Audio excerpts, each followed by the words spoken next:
All right, hey everybody, welcome back to episode 20 of the Across Your Bow podcast. Of course, Sir Venom IK here. With me today is my man fitzNUrAft, or Clayhole, or Fitz in Your Mom. What However you up? guys want to do it. What's up, brother? How you doing, man? Well, what you been? Doing good. Just got off work. A bit early. Yeah, I see that you're rushing around trying to get it. What you been working on this week, bro? I'm doing this $250,000 smart card charger project. So I'm doing a bunch of high end electrical work There you for the go. government, for you guys, For the you government, taxpayers. for that, for Thank you for that. my pay. That's that 5G stuff, right? Yes. Yeah, 5G. So my question to you is, what you been doing on ships this week? Well, I love the Alaska. It's fun, and I've been working on the Exeter missions in between that. Because doing them, 5 through 8, it's kind of rough sometimes, especially like now on the where you got to do it on Japanese destroyer. Da, da, da, da, da. Yeah, yeah, we I were don't care talking. for that, so I just want to take a break sometimes and blow things up. And Alaska's pretty good at it. Yeah, Alaska's a. It's turned out to be a pretty balanced ship, I think. It's weak where it needs to be weak, and it's strong when it needs to be strong, or where it needs to be strong. Of course, it all depends on your playstyle and are you sitting broadside, because that thing just gets obliterated if you have any kind of angles, man. Yes, it can, So but it can take the damage. It definitely dishes it. The AA is pretty good. The radar's good. Um, yeah, no, it's a really good balanced boat. I don't think it's LP in any sense. Unless there's a broadside cruiser in front of you, that's where it shines. But otherwise, that it kind of just is what it is. yeah, there you go. Guys, I'm hanging out with my man Fitz. If you guys have any questions for myself or Fitz, please go ahead and at them at Sir Venom IK here in the channel. We will get to those coming up here in just a little bit.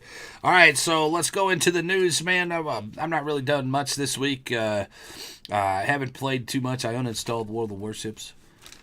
That happened on stream. And then we reinstalled it and played it the next day. But then Division 2 came out, so it's been a we haven't touched too much ships this week. Before yesterday is uninstall, we were playing battleships, I guess. But we were playing a bunch of battleships, doing those naval battles, which leads us into our first section of the news: the naval battles. What do you think of these things, man? If anybody doesn't know what the naval battles are, you guys are competing against other clans to get experience in particular ships. And when you get, say, 300 experience for the first one, then you will receive 1 star for your team or for your clan. And then it goes 300, 900, 1500, 1550, 1600, and so on up the line. And the people who have the most stars will win bonus oil for your clan. That is a lot of fun. I actually, there's a little bit of strategery to this. Looking at what am I good at? What boats do I play consistent?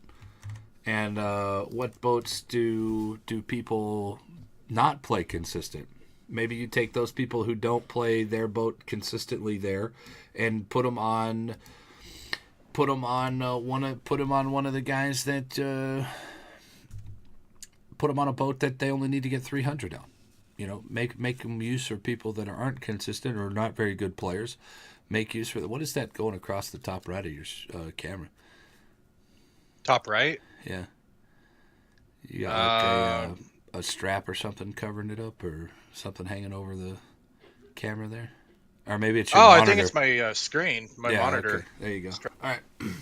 So the oil, we're down to needing one thing left of oil to having our clan page maxed out. So, what do you think? What do you think of these things? It gives me a reason to actually pay attention to a game, I guess. Yeah, I like it, and I like the strat too. Maybe have someone that's below average. Try for them lower ones, and then the average guys go for the bigger ones. Because like I think I posted a picture in the Discord where I had 3,000 experience or whatever, but it went for naught because that was for a 900 point Right. one. So yeah, I guess that was kind of a waste. Um, but yeah, That's oh, bad touch. that's Sorry, my the wire that connects to my don't worry about it. PC is like super short, so I can't move my camera. You're fine there. Yeah. So it becomes a let's you don't want to waste your attempts, right? You only get 10 attempts per person, right? So you don't want to waste them. I was sitting there looking at the our aircraft carriers. We had our man X gamers, getting 1800 on midways that were 300 experience. I mean, there's no reason for that.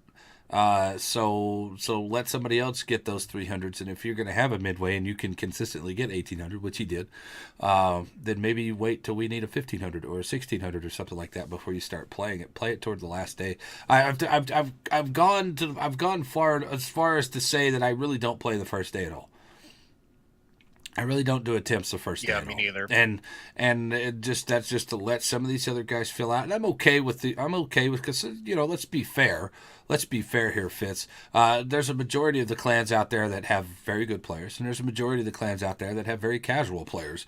And I wouldn't say the casual players are bad per se, but maybe they don't have the skills or strategery mindedness to get these 1500s and to do what they need to do to push those 1500s or even 1600s, in some cases.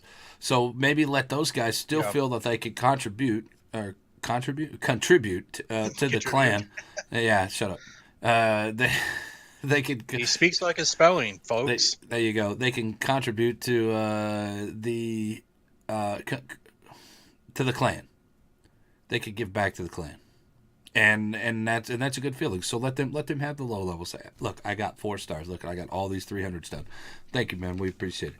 And now we can move on into getting more stars. So overall, I think it's pretty good. It's good interaction between the clan. It gets people in the clan talking to each other. It gets them playing together. It gets them thinking about it, and it fits my. It fits my strategery mind. Okay, well, we've got this. What do I play the best at? Now let me go try to get this done. And we were pretty successful this week. We didn't win our week, but we were coming up pretty close to beating them. They had 69 points. I think we were minus 10 or something like that Yeah, no, at the end. we've actually been really solid. The averages that we're getting is good, and so we lost to a team that did really well. High 60s is, they're pretty much all scoring above 1800 after that, so No, that's a really good game, and you have to win. Because you're not getting that unless you have like a monster 8 kill game with 300,000 damage and 30 planes shot down. You're not getting that in a loss. So, no. Well, good for them. It's I've got just it in a loss before. I have two, Yeah. Well, but we've all that's got them in so hard. losses, but you definitely want to go for the win because it gives you a more more deep things. All right, so let's go ahead and move on into the next piece. The Masquerados event has come and gone. Did you get a chance to shoot down any Masquerados?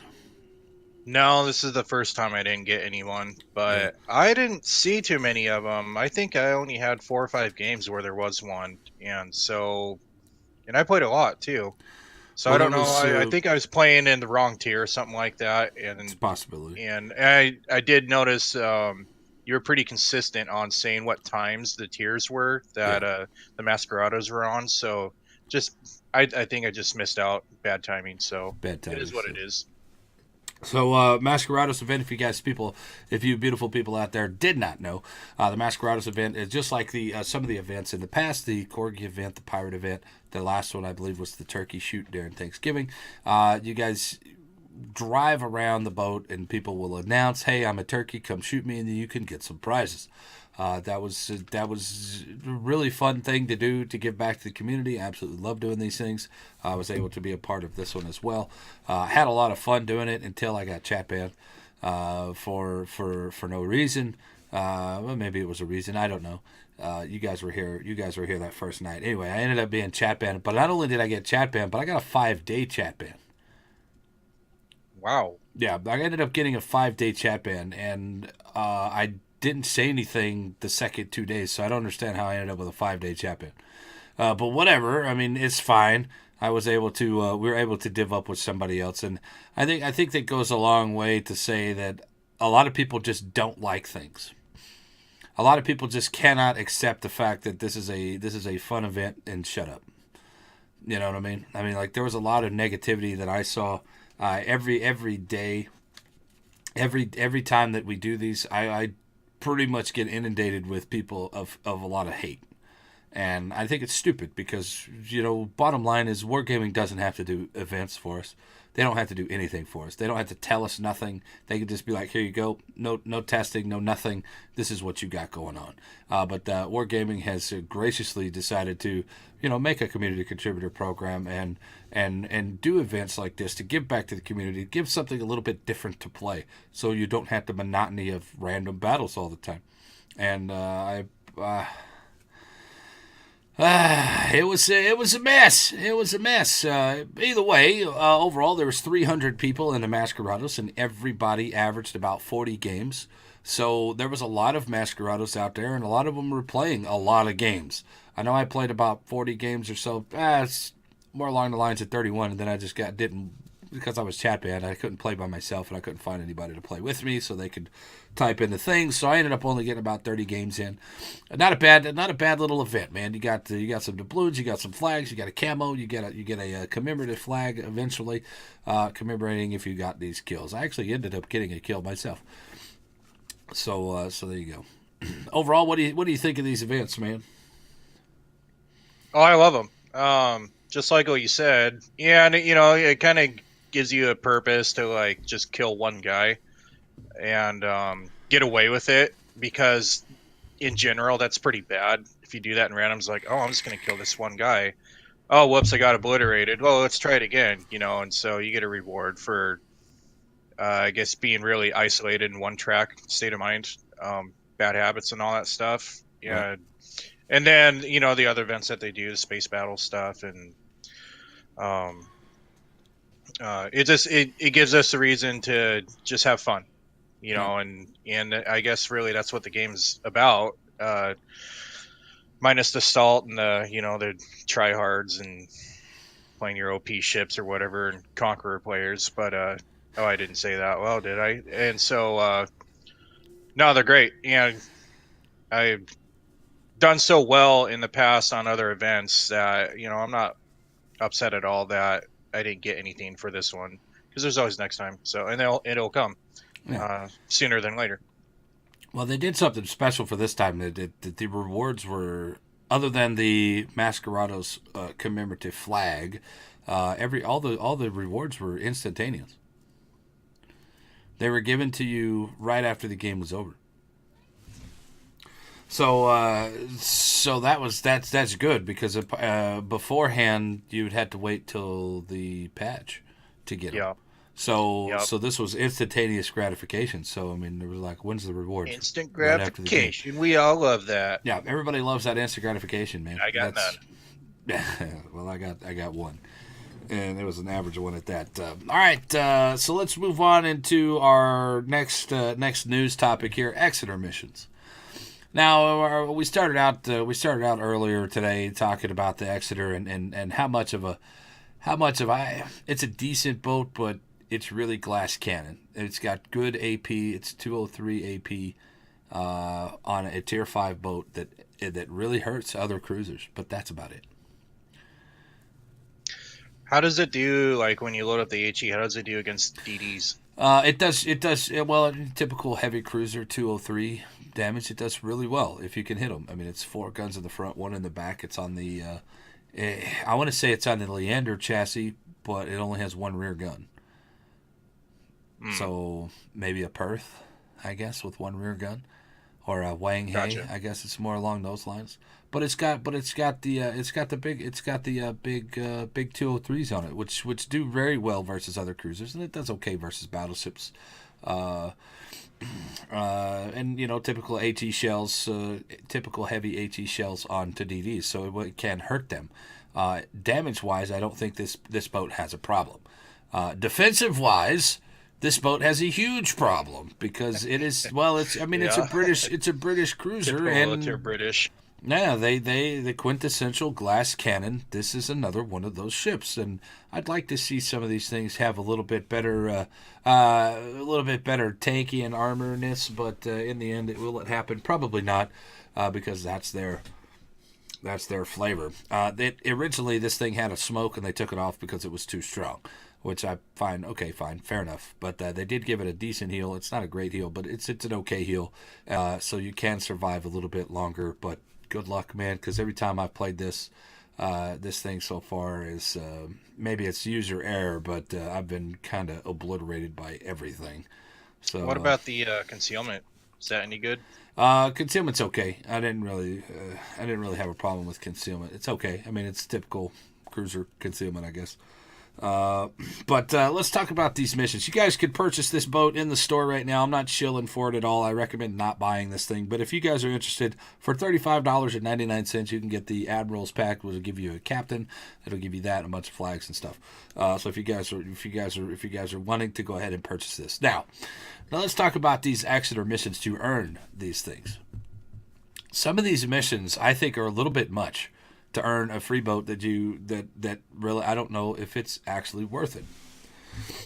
So let's look at these missions here. I'm gonna read off a few of these. Part 1, you have to shoot down 30 planes, which will take ages or take one game. Who knows? $4 million damage, 300,000 damage, or 4 million potential damage, and then 300,000 regular damage. These had to be on U.S., U.K. Commonwealth cruisers, destroyers. This was part 1. That started already. Part 2 started on March the 8th. You need 8,000. This is what I'm stuck on. 8,000 base experience in IJN destroyers at tier 5 through 8. Yep. 8,000 base. I don't know what happened. You got a big shadow now on your camera. Oh, the sun's going down behind a tree behind me. Sorry. Yeah. So 8,000 base in an IJN destroyer. Okay. 15 assists, defends, or caps. 10 fires and floods, which will take me forever.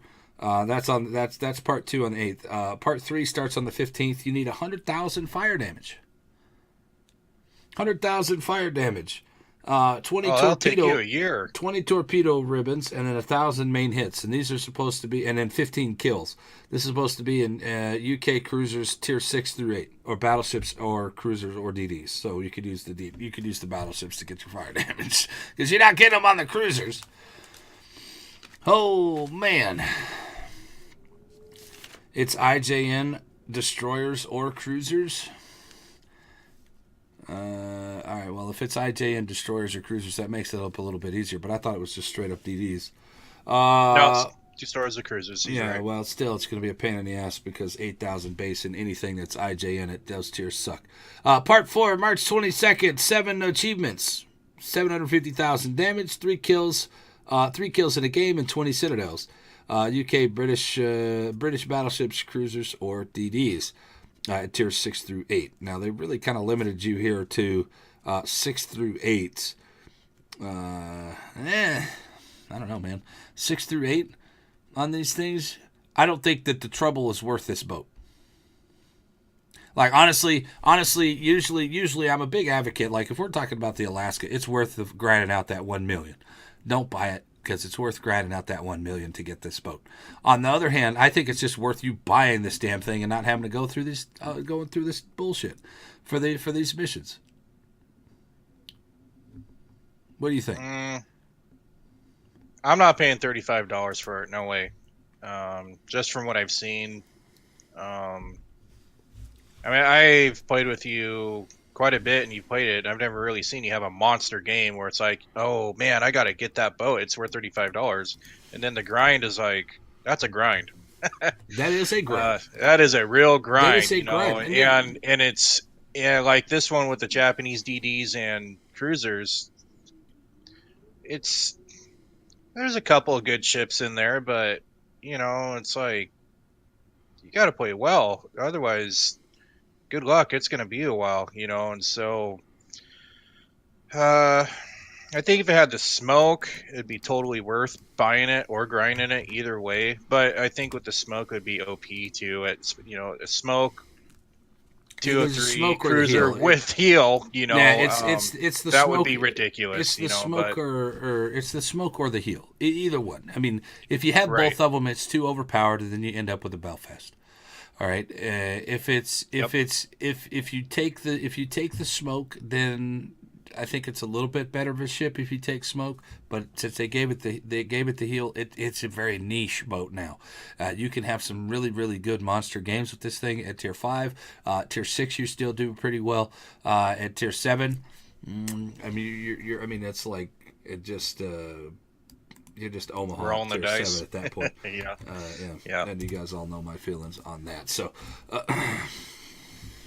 so I don't know. Is it worth it? It's got to be worth it to you. If you do happen to buy the boat, you'll get your money's back pretty much with it. Exeter is a 6-point commander. You get 4K doubloons, and if you've already have the Exeter. And you earn the Exeter, you get another 4K doubloons. So whatever $35.99 is the doubloon value, I'm not sure what that is. I didn't do the math, but either way, that is an option for some people if you guys really would like to buy this boat and not have to grind through the thing. Personally, I'm going to end up grinding through it anyway because I've got nothing else to do, and will earn my 4,000 doubloons eventually. So there you go. All right. Woo, you got any more news you want to talk about? Oh, yes, one more section of news. Good call, man. Thank you for bringing this up. That would be the King of the Sea. King of the Sea, guys. The final round is this Saturday. Sea Raptor and Kami will be on the Warships channel at 2 p.m. U.S. Central Time. So if you guys are interested in that, I believe it's oh 07 versus Made in China. I think it's what they're called. I'm not sure exactly, and I can't really see it because I got your big mug on the Discord. So. So that's a thing. So if you guys are interested in King of the Sea and watching that kind of gameplay, go head over to the Warships channel at 2 o'clock on this Saturday, which will be, what is that, the 15th, 16th, something like that? It's the 16th, so 16th of March. So you guys go check that out. If you guys are watching this on YouTube, it's probably already over, and you have to wait till next week so I can tell you the next episode so I can tell you who actually won the damn thing. So either way. All right, guys, I love you. Let's move on into our very first thing of the day. Actually, did you watch any of the King of the Sea this week? Yeah, I did. What were you watching?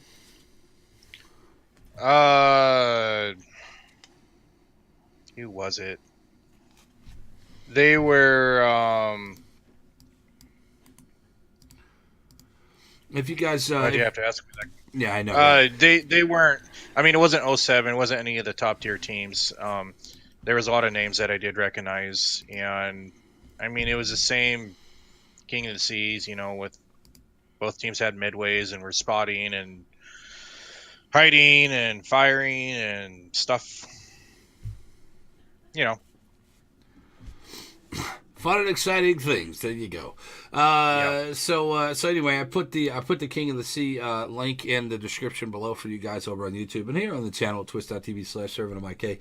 You guys can look at that link there if you guys are interested in King of the Sea. Now, I have a hard time watching King of the Sea because the game is hard to watch. Let's be fair. It's pretty hard to watch for somebody who doesn't know what's going on.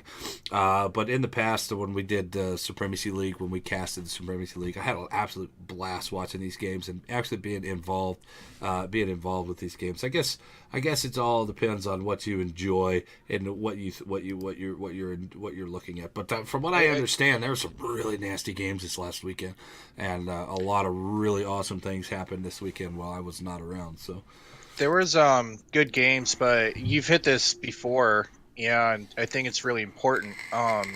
Is that there has to be good casters. Yeah. Like this one guy, and I'm glad I forgot who it was. He was messing up people's names. He was messing up what ships they were playing, and I'm like, what? Just simple things, and he was doing it left and right, and it was like I just ended up muting it and watching it, So, it wasn't like I was talking to myself and casting it, but but that's such a big thing, like I remember when you were casting and you did it with Swole, and you guys have such a Chemistry. long-standing relationship and a chemistry and a knowledge, and Swole's goofy as hell anyway, and so this random out of left field comment would come on, and it was funny, it was entertaining, and so it's like you're not just focused on the ships, and sometimes there's some boring stretches, you're just entertained, you Yeah. don't have to only focus on one thing. It's like, oh wow, and so it's not because I played with you guys and know you guys, but it was actually seriously entertaining. And I think if wargaming put in a few more incentives to have good casters, it would Well, probably take off a little bit here's the better and be here, easier to watch, definitely. yeah. Here's the deal on that is that these are all volunteers. These are all volunteers, right? So Right. I've actually put forth to the guys that run this Sea Raptor, hey, I would be interested in casting this before, and they've kind of panned it. So they apparently they don't want me to cast it. But I would love to cast one of these things. I love this stuff. I love this kind of stuff. Talking about the game, sitting here BSing about the game, and having a good time, and actually being entertaining. But these guys do. They don't have to do this. They asked to do it, and it's not put on by Wargaming at all. This is put on by the community. Wargaming does endorse it with the prize pool, but this is all done by the community. I believe Sea Raptor is the instigation of all of this and getting it put together. Him and a couple other guys. I'm assuming. I don't know the ins and outs of it, but Sea Raptor is a community contributor. Handles the World of Warships tournament or the King of the Sea tournament, and does a pretty good job at handling it. And there was a lot of teams this time around, and they're doing it pretty good. And I thought they did a pretty good job, man. This is probably the biggest tournament that I remember them having, King of the Sea.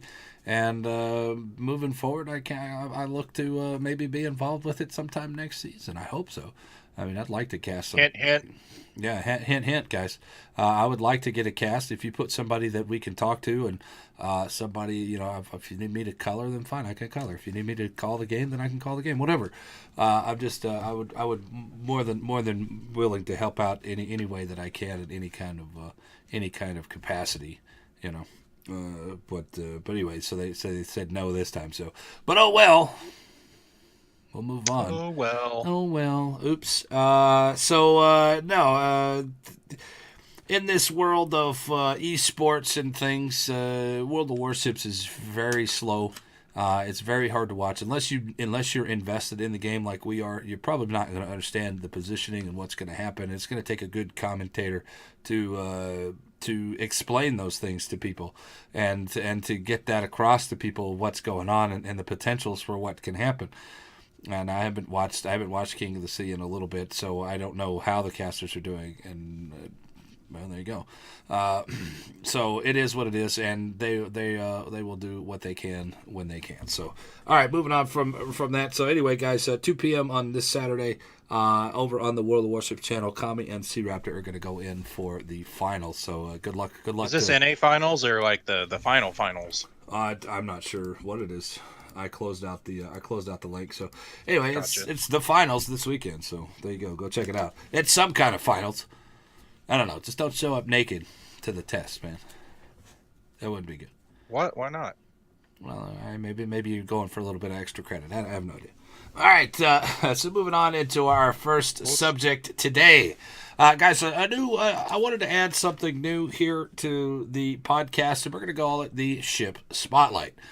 Now I've asked fitzNUrAft here to come up with a ship that he really enjoys that he would like to spotlight for you guys, and maybe you guys don't play this thing, or maybe you guys have never heard of this boat. I'm sure you guys have heard of it because you guys have been playing this game for a while, but maybe I'd give you a little bit of a different perspective on a particular boat. So Fitz, what's your boat?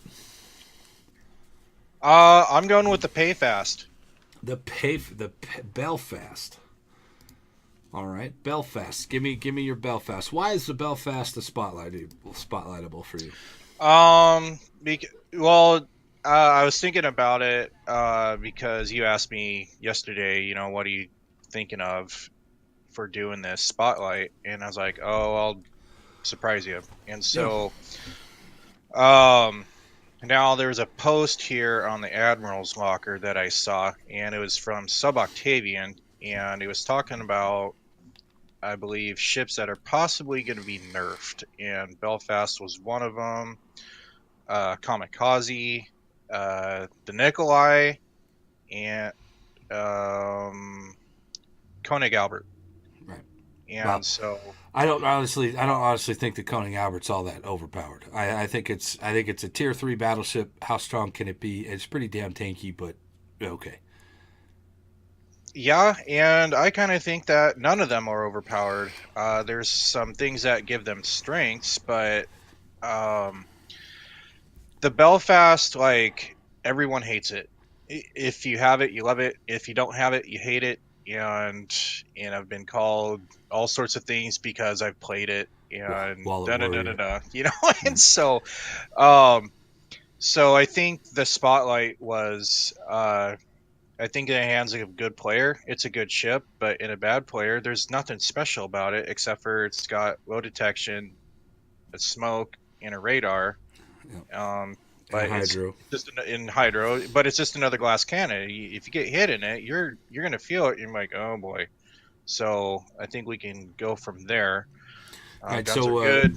so What's that? break down the Belfast for me. Belfast is a tier 7 premium British cruiser with Yes. how many guns on that? 12 150 152s or 155s? Let me get to it. I I believe gotta it's pull it up. either way. It has the options of AP and Here it HE. is. Yes, AP and HE, which is good. It's got 12 152s. Secondaries are 8 102s. Does all right against planes. Main battery firing range 15.4. So not too far. You're not gonna sit there and lob shells, like Russian or German cruisers, but It's it comparable does to the fine. it's comparable to Um, the Japanese. The Japanese at that tier have yeah, a and 15 15.6 the kilometers. reload, not fast but not slow. If you're in a pinch, it'll do fine. The turrets are fine. Maneuverability, it gets up to 32 and a half knots really quickly, but it's not the fastest. It's not the slowest. It's kind of in the middle. It does turn really well, 680 meters rotor shift time. Mine's 9.6. I don't do any of the fancy double rotor shift or anything like that. Concealment's great. It's 8.9 kilometers, and then firing the guns of smoke is 5.3. So uh, it doesn't really stand out anywhere, in my opinion. And it's not really terrible in any way except for the armor scheme, in my opinion, either. And so gets up and goes really quickly. Doesn't have a high top speed. Takes Guns forever to are slow down. Yes, it does. Slow down and That's back up another thing. It's is like if you're spotted and you think you're going to stop and smoke, you're not. You're going to sail right through it, and you're like, why am I still detected? yeah, Oh, I'm dead. yeah. Damn it. It doesn't slow down very well. All right, so let's talk about some negativities on this boat real quick. I honestly think this boat is a little bit overrated. I don't think this is overpowered at all anymore after playing it several hundred times.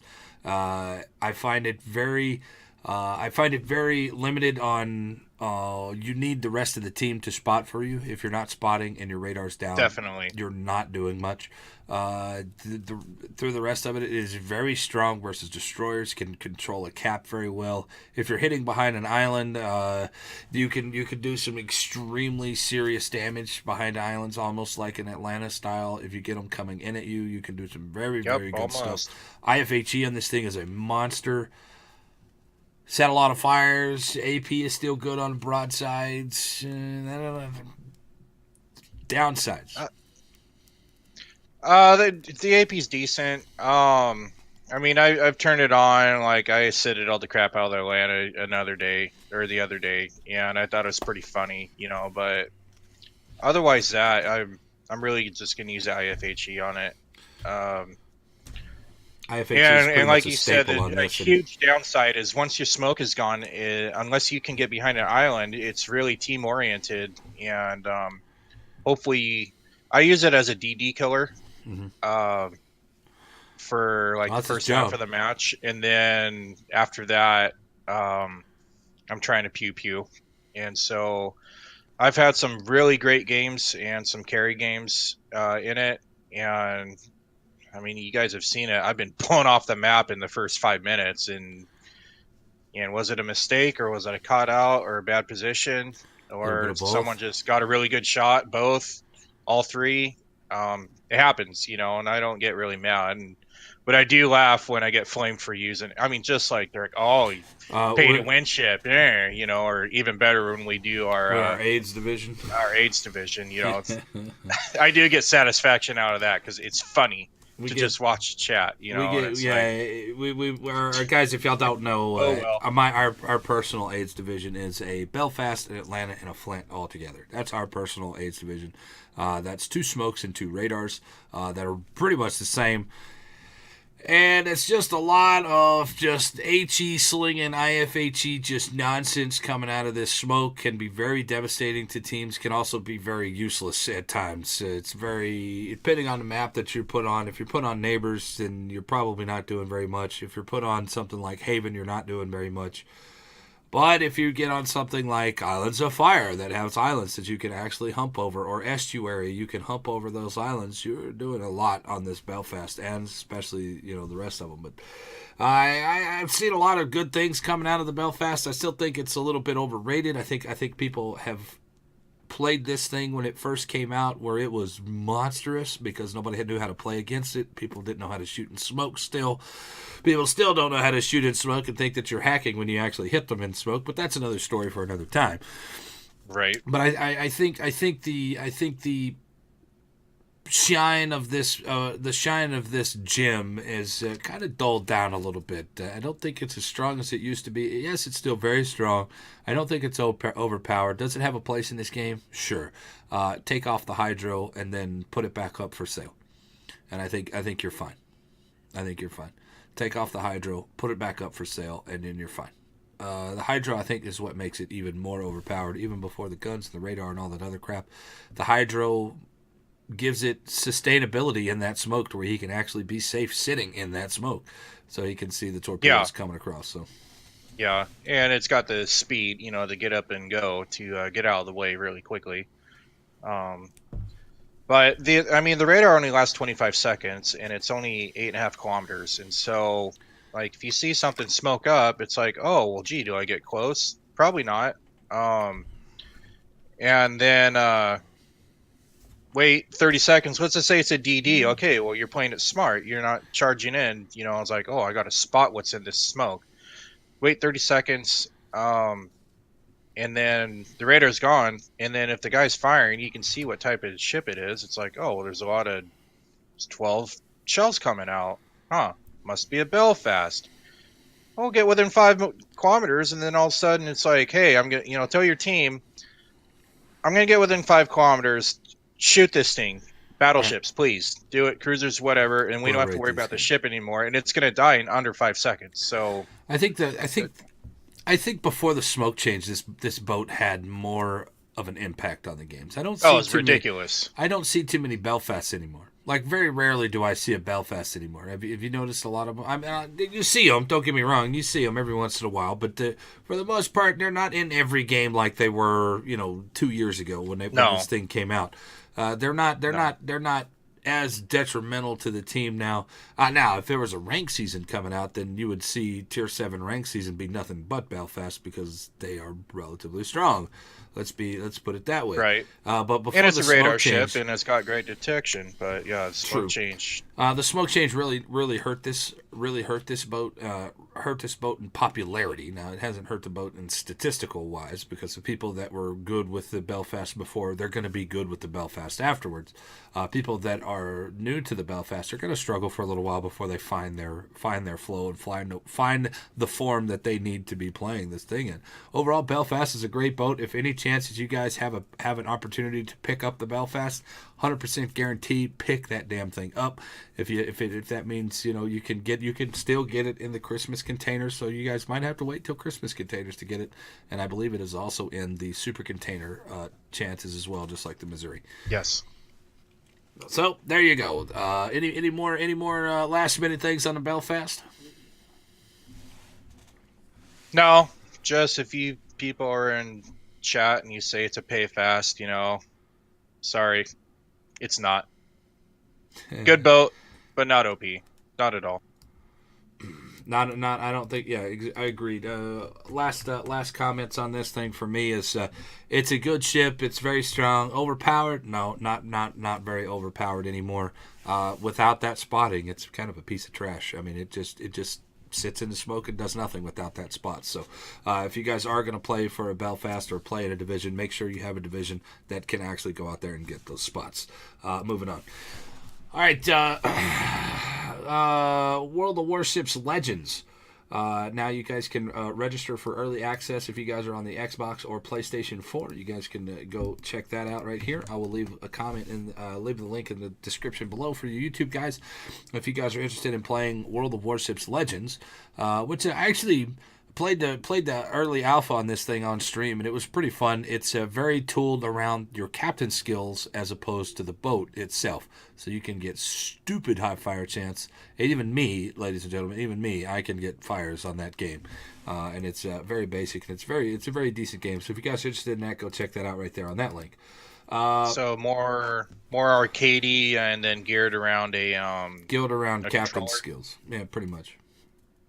It's actually Gotcha. the controller. The controller controls are pretty intuitive. They're not too terrible. You have your repair party set to a button already. You don't have to go through menus to get it. You have your torpedoes set to a button.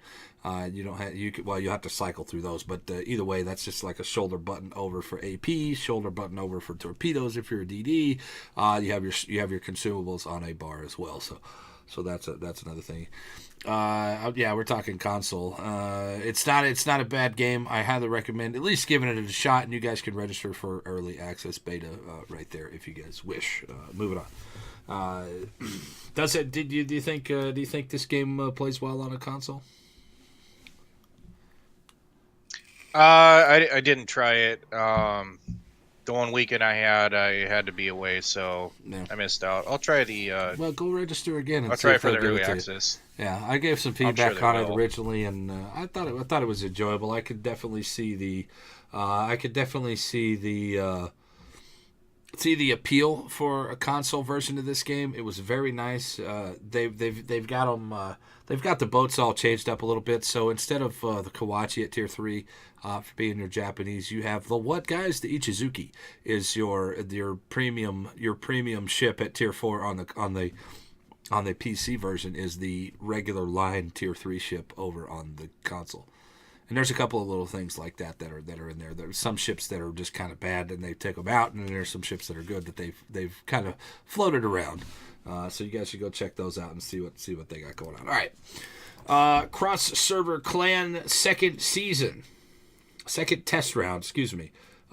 This is cross platforming Asia, Russia, EU, and the NA servers on Monday, Thursday, Saturday, and Sunday from March the 11th through March the 17th. Now, this is still going on as we speak.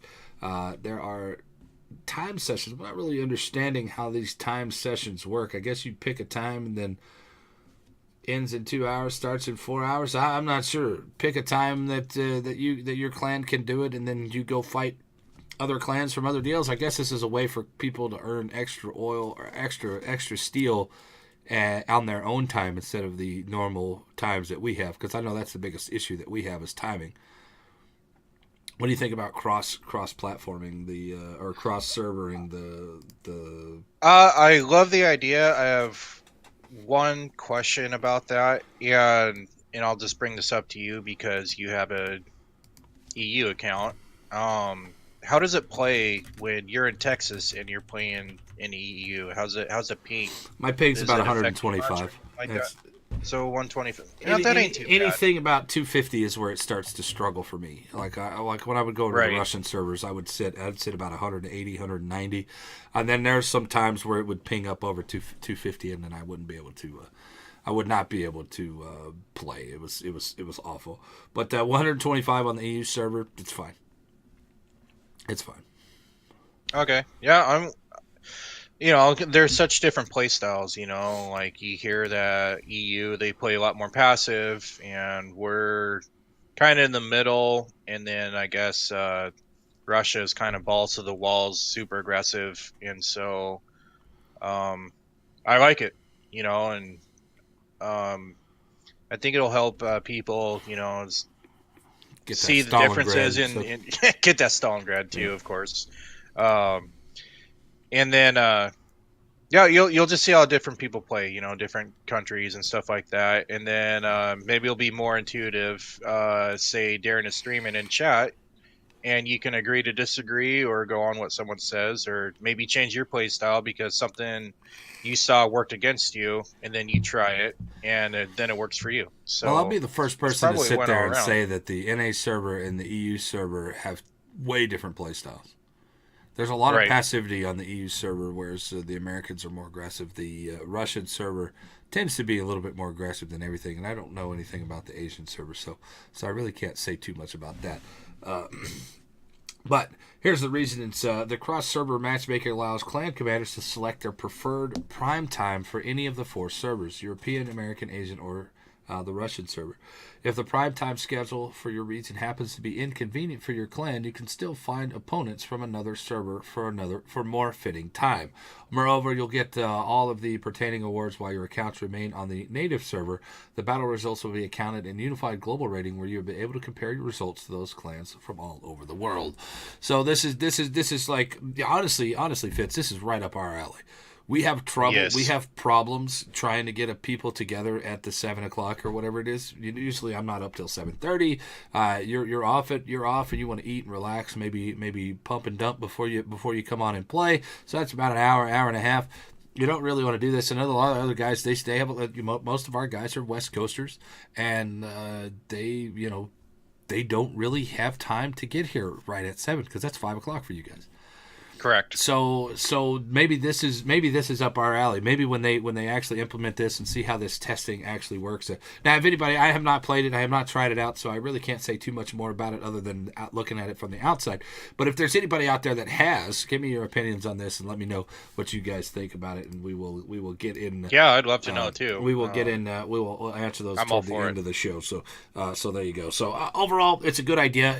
It depends on how they're going to reward it normally. So the rewards are fine. It just depends on how they implement it. I'm not sure how they're implementing it, so that is a thing as well. So there you go. If you guys are interested in that cross-server clan platforms, go check it out.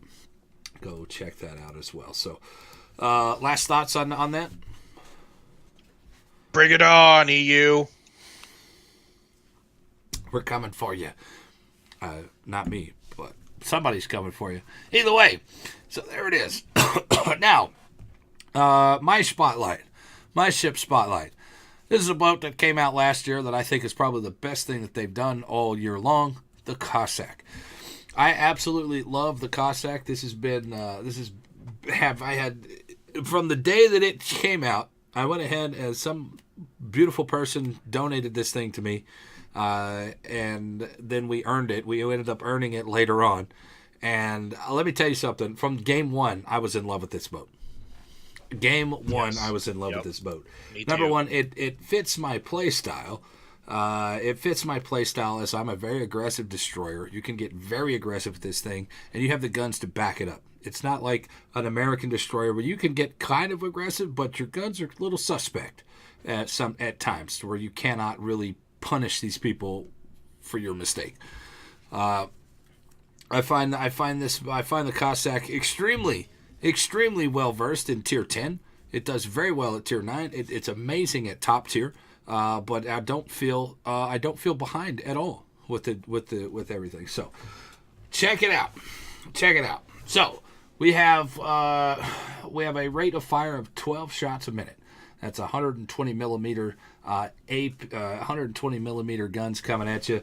Fantastic. Initial thoughts on the Cossack when it first came out, real quick, Fitz. Uh, yeah, I actually think I played it a little bit before you got to it, Yeah. and I think I remember telling you about it. Just a great all-around boat.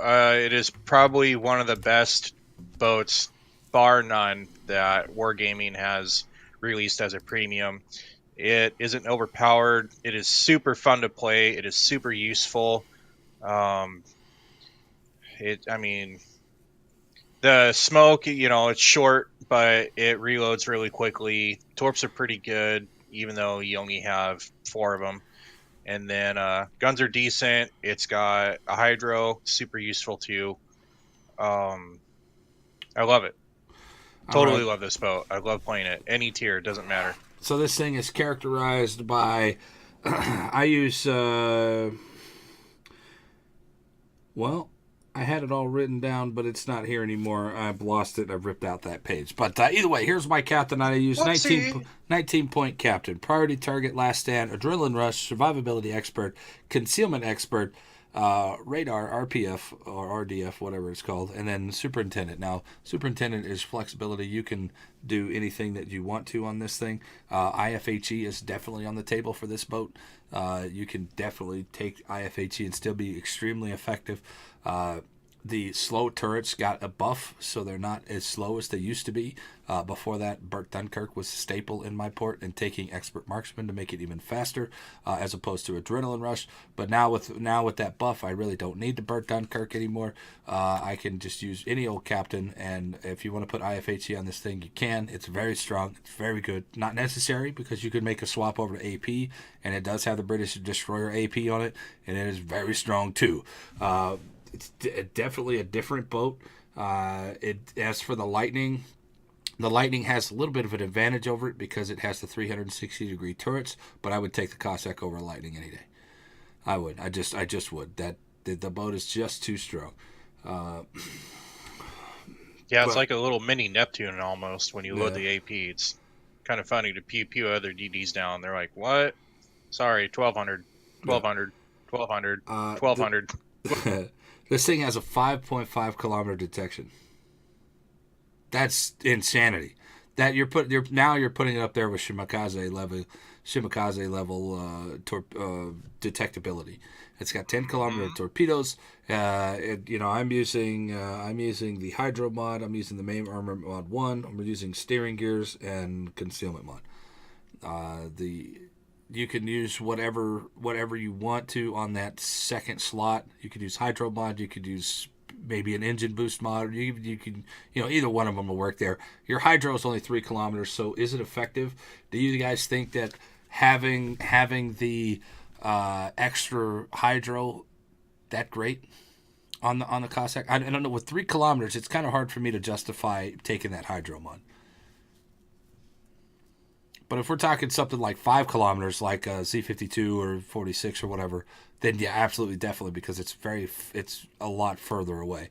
But for 3 kilometers, I don't know. I find it hard to want to take that, so I end up not taking it more often than not. So I don't know. I don't know. I don't blame you. I mean, because it's what, It's a another defensive 100 hydro. meters or something like that. You're proxy spotted, so uh, it's almost kind of Well, it's another, useless. yeah, You pretty can't really much. rush anything into smoke because as soon as you do, it's like, oh, I spotted him. Oh wait, he spotted me. Crap. Never mind. Uh, so this hydro has basically become a defensive. Let's just spot torpedoes. It's not an aggressive hydro Yep. like the German would. So I guess if you want to spot torpedoes for everything else, then yes, fine, take it. Honestly, if you're gonna play by yourself, is this really necessary? Not really. I honestly don't think that the hydro mod is necessary. It becomes a personal preference at this point.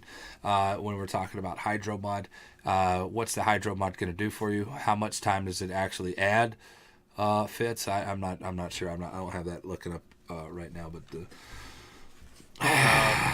Not that much. not that much. So ship spotlight. The bonuses on this thing: monster detection, monster guns, decent torpedoes, single fire or narrow spread torpedoes, 10 kilometers. They do pretty decent amount of damage. I've killed people in these things by single firing them around the corner. Pretty much can take on any other DD out there. You will struggle against the Russian DDs because of their armor. But other than that, you can Yep. pretty much hurt everybody else. You also struggle against the high fire rates of the Harry Gumbo and the Kitakaze. But you can hold your own in pretty much everything else after that. So, last thoughts are give me some more impressions of you. I mean I've absolutely adored this boat. It took me very little time to get a million experience on this thing because I played it nonstop. Plus there was Right. Cossack missions as well. Once you got it, you could play it. There was challenges to do with that boat. So I absolutely enjoyed it, man. Yeah, no, I like how you can single fire the torps, and then also if you do your spread, shot, and the four go out, it's like is it under a minute or something like that? It's pretty quick that they're reloaded again. So it's 66 not like, seconds. yeah, you don't really burn yourself. It's like, oh damn it, I wasted my shot, and you don't Yeah. have to wait like full minute and a half, whatever. And so, uh, but the detection is just so good. There's hardly anything that's going to spot you. Uh, it's a good situational boat, and pretty much anything you can think of. My only gripe is that the AA sucks on it. Like, They it's is terrible. very bad. It's very bad on it. The downsides to this boat are CVs. Your AA Yep. is not good on this boat, so watch out. Be careful with CVs. In the world, when this first came out, there wasn't a whole lot of CVs in the game being played, and if there was, then whatever. You tried to hang around other boats to suck up some of their AA as well. We played this the other night, and it was a tier 10 game with a midway, and it was just nonstop spotting the entire time, which absolutely frustrates me when it comes to this game and nonstop spotting. That was the biggest reason why they got rid of in clan battles. That's the biggest reason why they got rid of CVs is because of the permanent spotting and quote unquote perfect spotting as they dictated it, and now it's even worse. I think it's even worse because you as a midway can drop a fighter out there, and that's 4 or 5 fighters, whatever it is, and the people boats like the Cossack can't do anything about it. And I absolutely hate that. I hate that frustration feeling where you can't play. Fine, if you want to kill me, fine, that's fine, okay, but at least let me play the game. But if you're taking my ability to play the game and you're killing me before I can even fire one shot, then that's a problem. And if you're permanently spotting me so these dudes over at 18 kilometers can still get rewarded, I mean, they've got to be something. There's something that they have to be able to do to up the AA on some of these boats now that AA has changed. Maybe they think about upping some of the AA on these boats that have shit AA and maybe I mean, make them I a would little bit trade more my comparable. Hydra for defensive AA on that boat in a heartbeat. So, Would it make a difference, though? yeah, I mean, a good game for me against a CD or a CV, excuse me, is I have one plane shot down. Otherwise, it's usually a 0. And I'm like at its mercy and running the whole time, and that's not really fun to me. So, I mean, it's not even the fact that the CV should be able to spot the DDs fine. I mean, that's their job. Okay, I'm not going to begrudge them that, but there's got to be some kind of compromise here where it's just there's literally nothing that DD can do, especially in the CV in the Cossacks area of terrible AA. I had 12 planes sitting above me for over 3 minutes in a game, and I shot down 2 of right. those planes. Yep. So there's got to be some kind of compromise here. How can I up my AA a little bit? Maybe I can defend myself. Now the initial reaction from the community is, oh, just go hump somebody else. Well, then now I'm not being able to do my fucking job. I am a DD. I'm Exactly. supposed to. All right, so I'm a DD. I'm supposed to go spot, cap, throw torps out there, be area deniability, and then just be a fucking nuisance, right? Those are my 5 aspects of a fucking DD, right? And if you don't do any of these aspects, and if you don't come out here and spot torps for this guy, he's gonna bitch at you.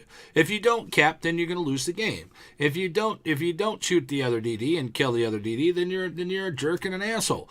So there's really nothing that you can do.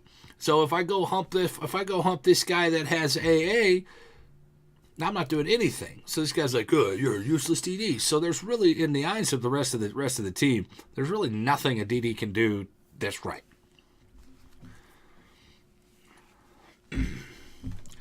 Yep. Yep.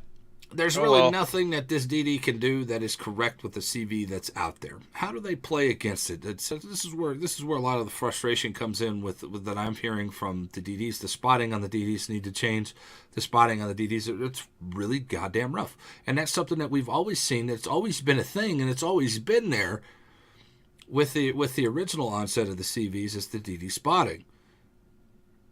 And now it's just even more personified by the fact that if you don't have any AA, you're not doing anything. So you sit in your smoke. Well, their fucking fighter squad lasts a minute. Yeah. Some of these smokes don't last a minute. So what do? Nope. You have to abandon that thing. But there's this big giant circle. You have to get within 3 or 4 kilometers of this thing.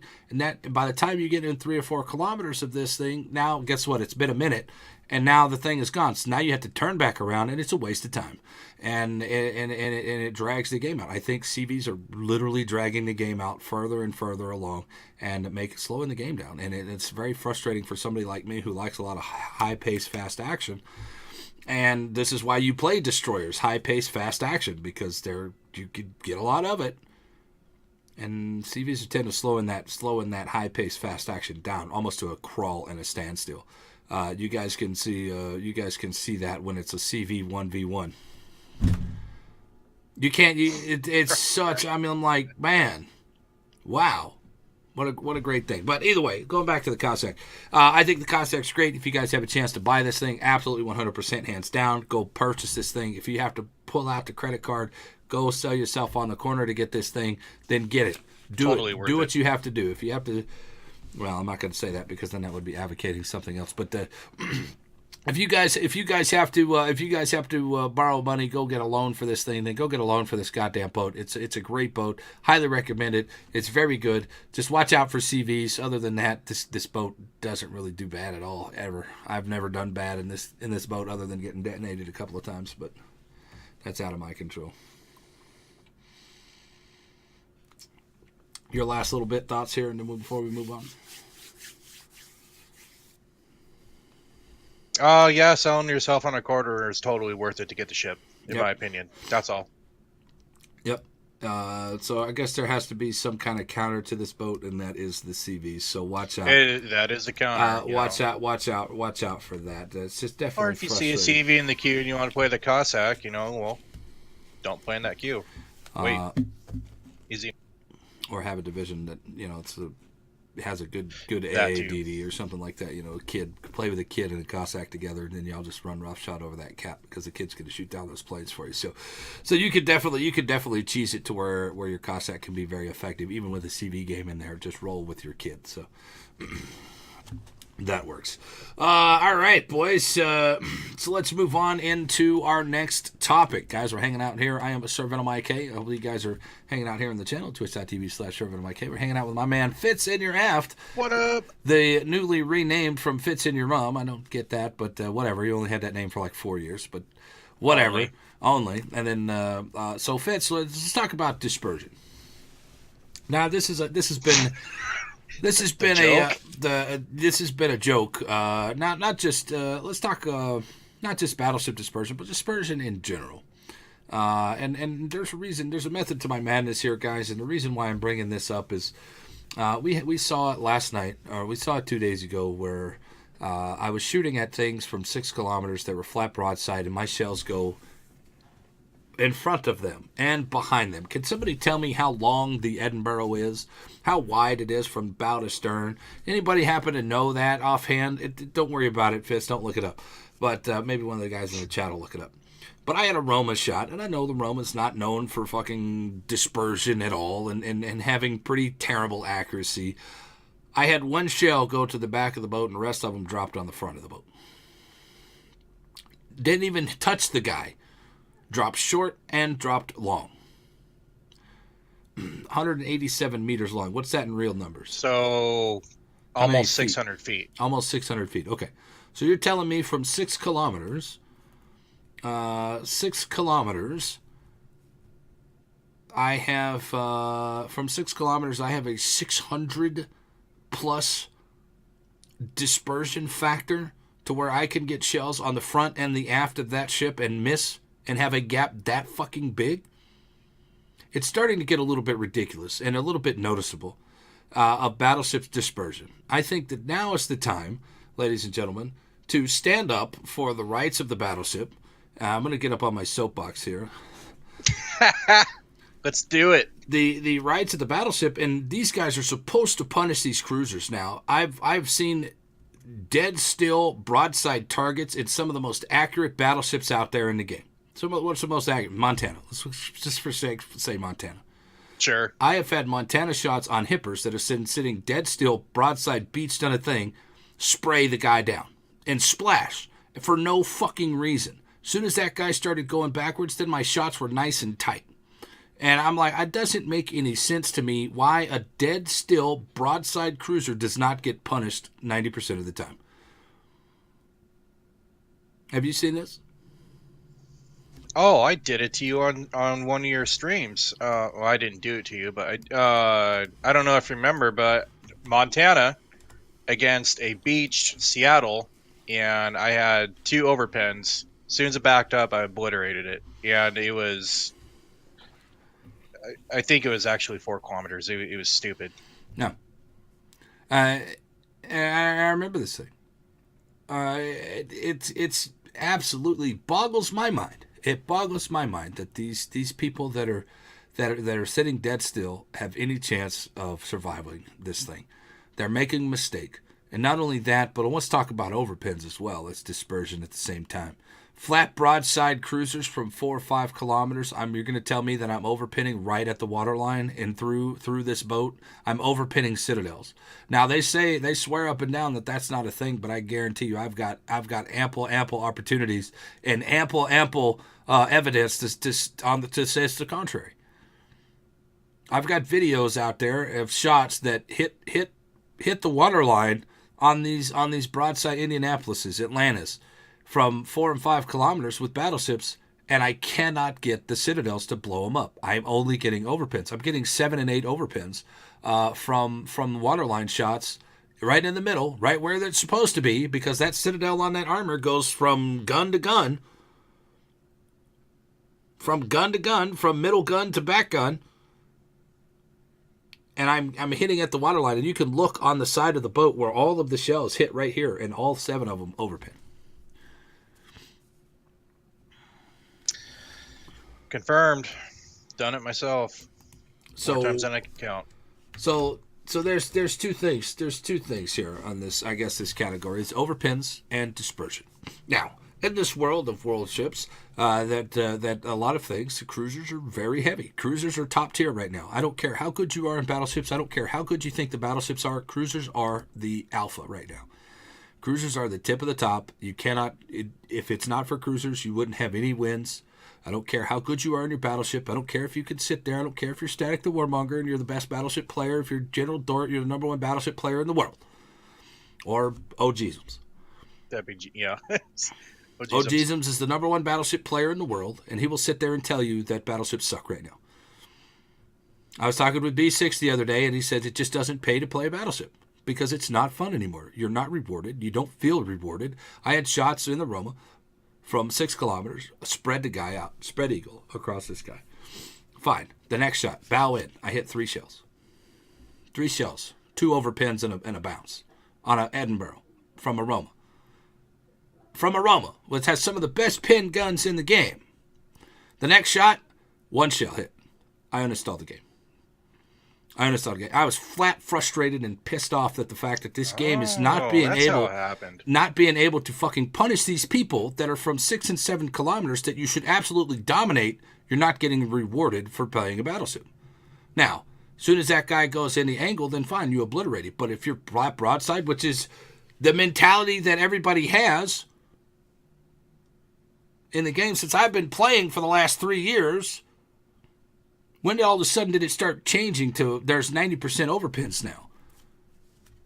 And my dispersion just spraying all over the place. So is it the dispersion that's the problem, or is it the reward of the damage that's the problem? What do you think? I would say dispersion, and that kind of brings up the thing where these new Russian battleships, when they get, let's just say in general 12 to 15 kilometers, their accuracy goes way up. Yeah.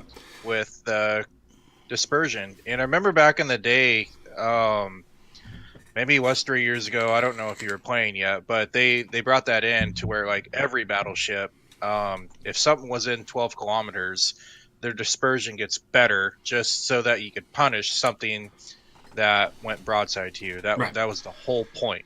Well, You made the mistake, you're gonna pay for it. right. And And that's fine. I don't see anything wrong with it. And that's user error. And that's user error. And Yep. that's fine. That's not the game screwing you over. That's user being dumb or user Yep. making a mistake. Let's not say dumb because we've all done it. Let's just say that's user making a mistake. Then he's getting Yep. punished for his mistake. Fine. Yep. That's the punishment for his job. Now, what does this mean? In this world of really shit dispersion, these people have gotten buffs. The cruisers have gotten buffs. The Japanese cruisers, especially from tier 5 to 9, everybody shoots like they're a goddamn Zao now. So what does that do? That makes these boats a little bit more effective at what they do. Of course, let's be fair. The Aoba and the freaking Furry Taco and the Miyoko, they needed help. Yes. They desperately needed help. I don't think the Mogami or the Ibuki needed help at all. They were fine the way they were. But they got dispersion buffs, right? So what does that mean? Yes. That means they're going to hit more shells. Now I'm going to be on fire more often. So let's go ahead and dip into the second half of this discussion here with the Russian battleships coming out at that 12-kilometer buff that you get on the dispersion if you're under 12. Some of these boats I argue that probably need to be a little bit lower than 12, like the tier 5 and tier 6. They probably need to be about 8 because you spend most of your time at 12 kilometers anyway, and that's not really that fair to those other guys. Yeah. So I argue that maybe it should be at 8 for them because they are very good pushers. Not very good sitting broadside. They actually get punished for sitting broadside, where the battleships actually get punished for sitting broadside, but the cruisers don't. Cruisers don't get punished for sitting broadside. They get punished for doing what they would do and putting their bow to people, and they get overmatched. That's the only time that you're going to get damage on these cruisers anymore is the overmatch. And from my experience, now I'm sure it's a rarity that somebody has a broadside cruiser and doesn't punish them, because I've watched Static the Warmonger play, I've watched OGisms play, and he punishes people all the time. More often than not, in my experience, and in the average guy's experience, Fitz will relate to this. You don't punish these guys for being broadside. You don't punish these guys hard enough, or you hit. This is going to be a great shot, guys. Look at it, and I got 4 pins. 6 over pins. Yep. And it's very frustrating and very inconsistent. So now, don't get me wrong. I'm not sitting here advocating for battleships need to be better. Battleships need to be better, but there needs to be something else to reward the battleship player. Right now, all they are is damage farms. They are damage farms, and the more time that you can sit there and punish these cruisers, you're going to end up taking a hell of a lot more damage than you should. You should be able to punish these cruisers for sitting the broadside. So, in this world where the Russian battleships are accurate as hell over 12 kilometers, I think that maybe, just maybe, Wargaming will take a look at this and say, hey, this is actually a pretty good idea, which I like the idea. The closer you get into battleships, the more accurate you are, which I absolutely love that idea. And maybe they'll take a look at some of these boats, the German battleships, how shitty they are with their dispersion. The Romas, the Massachusetts, it's awful. It's a god-awful fucking boat. I don't care how good you are in that thing, and the secondaries, the fucking main guns are battleship's biggest tool. I'm sorry, if you have a terrible dispersion on your main guns, and what good are you? All you are is a body. And I'm sorry, but that's not fun to me. That's one-dimensional, and you take away from everything else that this boat has to offer. Now, with these Russian battleships being better pushers, better tankers than the Germans are at this point, what's to say that they don't get this accuracy buff at 10, 12 kilometers? Let's put our 11-kilometer secondaries. Let's lower those secondaries down. Let's give this a buff to where we can be accurate at 8 kilometers and have 8-kilometer secondaries. That makes these boats more effective. Thoughts? I like it. German battleships definitely need it. There's people that love them. There's a guy in the chat that especially loves them and trolls with them and stuff like that. Uh, and and there's always the person that is like, oh, Germans battleships are the best battleships in the game. Da da da da da. And then the majority of people will be like, yeah, you're funny, good joke. The reason why I don't play him because I don't like the secondary gimmick. I don't care. I don't want to be a damage sponge. I'd rather be mobile and dish out the damage and hit things. So I don't play Right. them. So that's not your play style. Um, Your play style uh, is more the Bourgogne, the French style play style. The yeah, Americans stay mobile, stay on the Montana. edge, go around the corners, and try to maximize your angles on these people, and that's Yep. fair enough. I don't play Yep. the Germans because I don't particularly like the one dimensional play style. You are one dimensional. Let's open up some of these dimensions for these German boats. Now, my experience in the German boats is totally different than a lot of other people's experiences, but I want to buff these things. I want to take off manual secondaries. That's right. Let's take off manual secondaries. Let's get them out of the captain's skills. Let's just get them out of the captain's skills. So when you get within, say, 6 kilometers or something, then you have manual secondaries already. Yeah.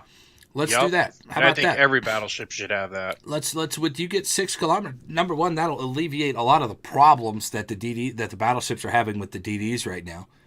That'll alleviate a shitload of problems that the battleships are having with DDs because we're having to swap over to HE. Well, while I'm swapping over to HE, let's go ahead and punish these guys for getting in this range.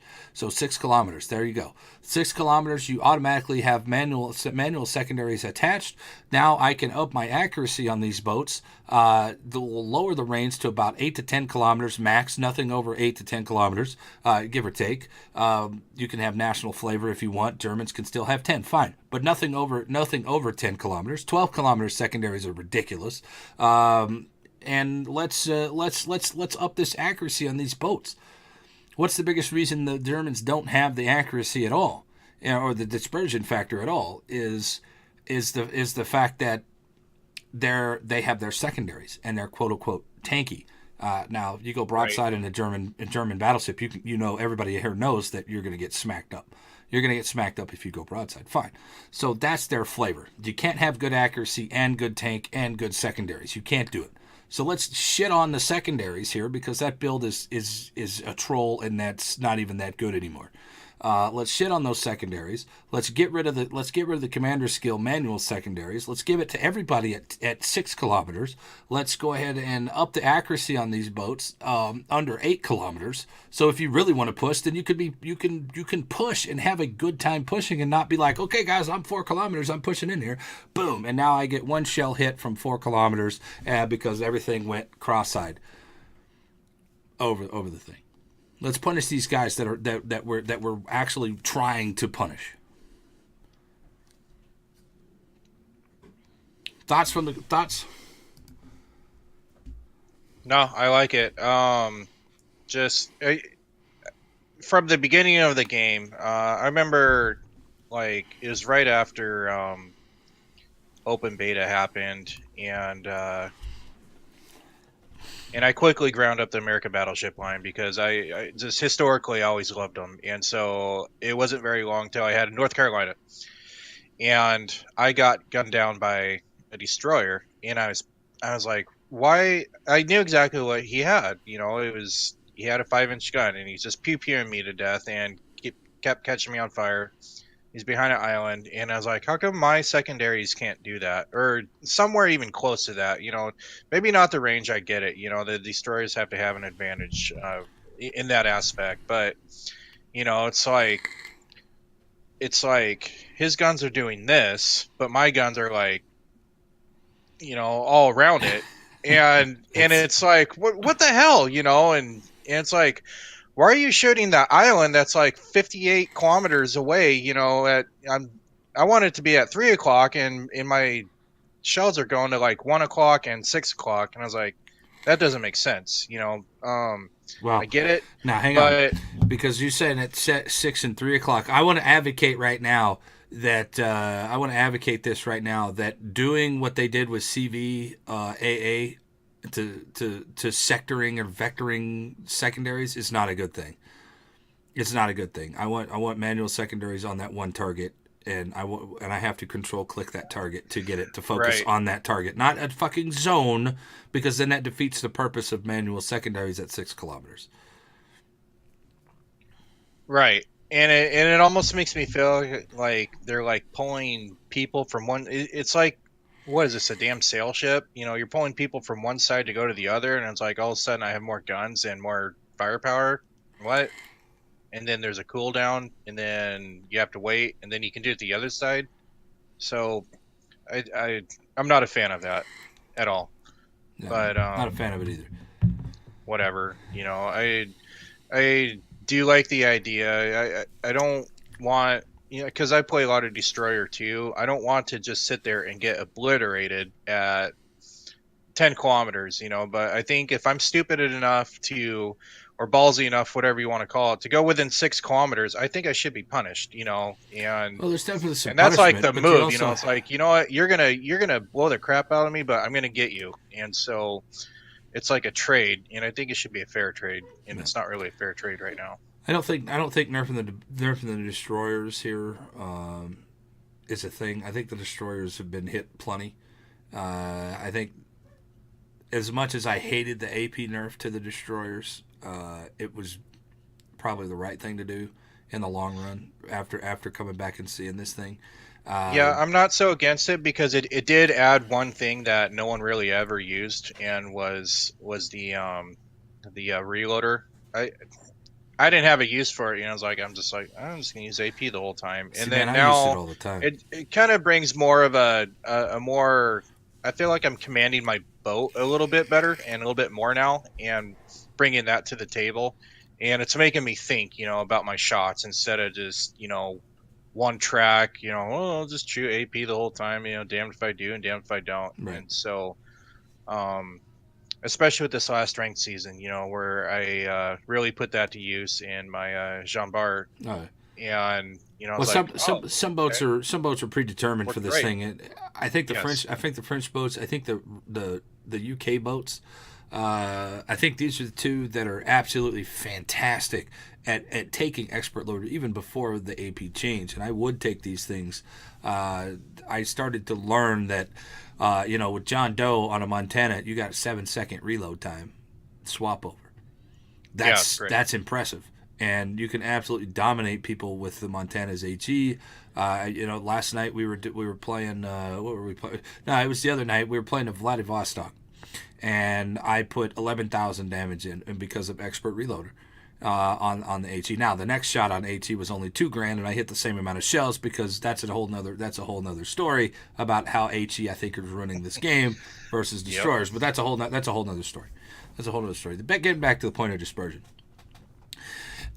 battleships are supposed to be the alphas in these things, right? At least in my determination, they've Well, got the biggest guns. They've got some of the best guns. They've got some of the best pins, and I think that the dispersion factor right now in the game is atrocious. it is. And you can say Battleship Crybaby, No. typical thing or whatever Well, I like mean, they're going that, to do it but anyway it is. because They have the it doesn't biggest fit. guns, and it even from 20 kilometers away, you could do it over and over again. All those shells were going to land with, like, what did I hear from? If there was a football field that was 20 kilometers away, every single salvo, full broadside, would land in between, and within the hash marks, it would land. It would land in the football stadium. So Well, that's really that's still 100 far. yards. Yeah, Well, it's but 100 yards long and what 50 yards wide. So yeah, you're talking about between the hash marks. We're talking about if you're talking about between the hash marks, that's what 20 kilometers or yeah, 20 yards. yeah. It's like 20 yards, and then but that's 20 kilometers away, though. So that's even with wind factor, rain factor, snow factor, whatever factor. Still pretty accurate. Against a moving ship, you're gonna hit a shell, maybe two, fine. I get more accuracy at Closer, hitting moving ships than I do any of that sitting stuff dead still wouldn't. ships. Right. Yeah. Well, yeah, if they're moving, they're easy to hit now for some reason. Especially if they're not moving in broadside, then it's like, why can't I hit you? But whatever. So it's a kind of a head scratcher, and I think if enough people say something about it, they're going to work on it and hopefully bring out something that's balanced, and fix it. I still think that you can take this this Russian aspect of this game where you get accuracy at 12 kilometers. Let's go ahead and implement that on every other boat in the game. I'm talking well every other Yeah, battleship in the totally. game. All right, Yep. let's all right. But if you want to differentiate it between everybody, okay, guys, he's at 12. I can't do nothing. Let's push out and let's run away. Then you flavor it. 6 kilometers for some, 8 kilometers, 10 kilometers, 15 kilometers. Let's make these things accurate. Like the Japanese, they need accuracy help bad. Now, in my experience, the Nagato and the Amagi, the Ashitaka, all these things are good every other game with accuracy. I can't stand these damn boats, man. I just cannot play these things right. When we get into the Izumo and the Yamato Musashi, that's another story. I have very, very good accuracy with these boats. I have never had consistent accuracy with the Amagi, the Nagato, the Ashitaka, the Mutsu, the Fuso. They're all shotguns to me. And every game that I play, or every other game that I play, I'm seeing this. And it's very frustrating and very off putting, so I don't play them. I just don't play them anymore. So, but if you have an accuracy of 15 kilometers, then maybe. The consistency is the key here, and this is the overall arcing thing. The destroyers are consistent. The damage versus them is consistent. The cruisers are consistent. Their HE chance is consistent. Their fires are consistent. Their accuracy is consistent. Every one of these is consistent. When you come to battleships, this is the most inconsistent fucking line in the game. Their accuracy is suspect. Their fire chance is suspect. A little bit too overpowered, I think, honestly, where everybody's slinging HE. The overpins Yep. are inconsistent. The pins for no damage are inconsistent and very prevalent in this game. So how about we override all of this stuff with a little bit more consistency? I would be more than willing to give up a little bit of damage. Maybe you cut damage in half and give me more accurate guns. I'd be willing to do that, or maybe we could talk. But there you go. Consistency is the key, and the most consistent battleships in the game right now, to me, are the American battleships, which puts them above everybody else on my list. Then we go to Japanese, and then French, and then who cares about the other ones because they're just memes at this point. Uh, Yep. so we'll see how it and very quickly the Russians are getting up there in my experience playing these boats. So guys, give us a little bit of consistency. Thoughts on this? Last thoughts on this before we end the show here. Yeah. Well, the consistency thing. I think it was actually yesterday. I watched Montana on the other team, and there was a guy in Alabama on my team, and he's one of the last people left. This Montana beached and had his guns pointed the other way, and he was like 8 kilometers, and this Alabama was just sitting there, just shooting HE, and I'm like, "What are you doing?" And then it was so bad that the other Montana player was like, "Why are you shooting HE at me?" Like he knew he should have been obliterated.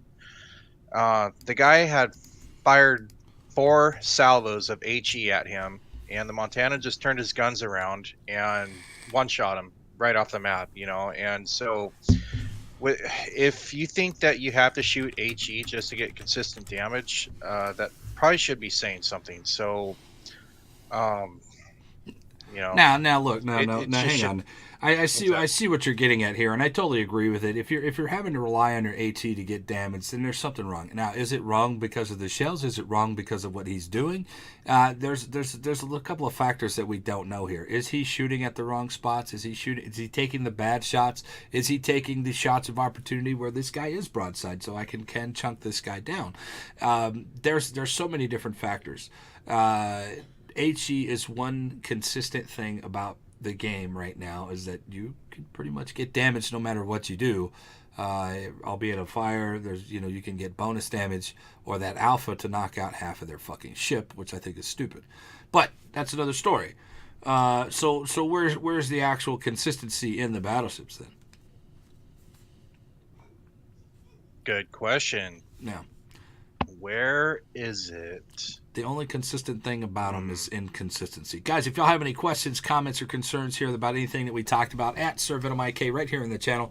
Or if you guys have any questions, comments, or concerns, if you guys are hanging out over on the YouTube channel watching this later, go ahead and put some questions, comments, and concerns in that section below, and I will get to them as soon as possible. I am SirVenomIK, hanging out with my man Fitz. So you guys are over here on the YouTube channel. You guys can come hang out and have an active conversation with us right here at twitch.tv/SirVenomIK. You guys can also hit me up on at Sir_Venom_IK. Guys, that's all we got, man. You got anything else for Dispersion? Nope. I think we touched on those subjects. All 5 inches of it. All 5 inches of it. There you go, guys. Now let's go off into the question and answering portion. This will be a little bit of section, the time that you guys can get some active feedback, have an active conversation with me and Fitz here.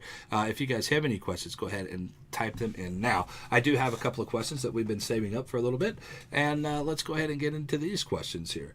Plato Steve says, is the Alaska worth the $1 million free XP? Yes. 100% yes. Absolutely.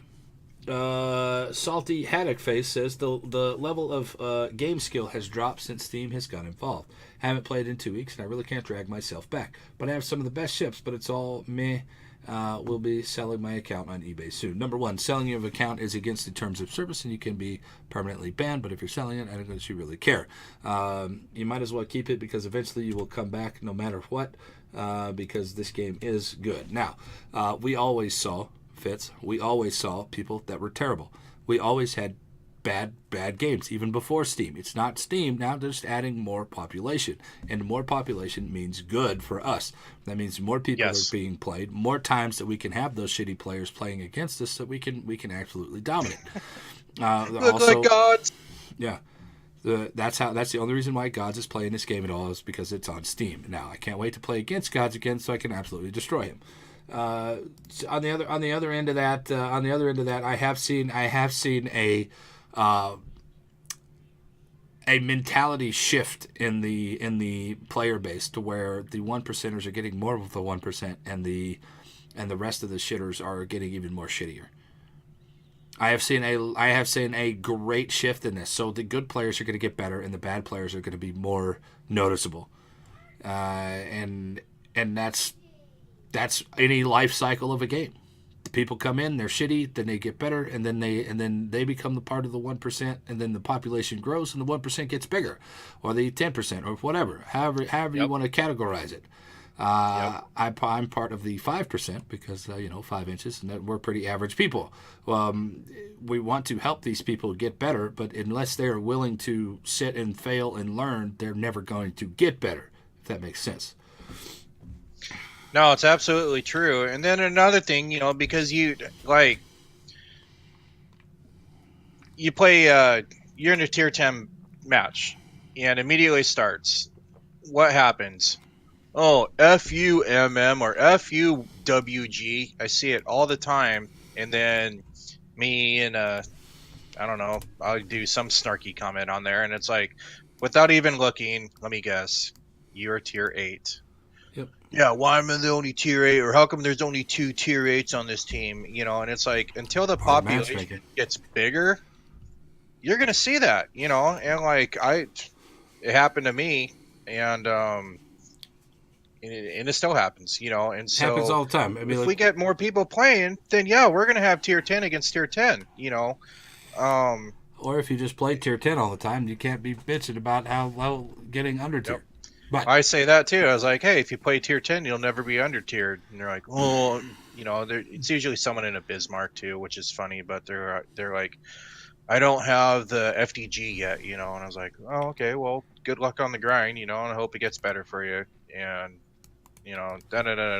and so, but thank you, Steam, thank you for helping the population and stuff like that, and bringing it to a bigger range of people that will see that, and give me more games. All I want to do is play games. Totally. I want more people that I can play more games with, and there's just more dudes to play with, bro.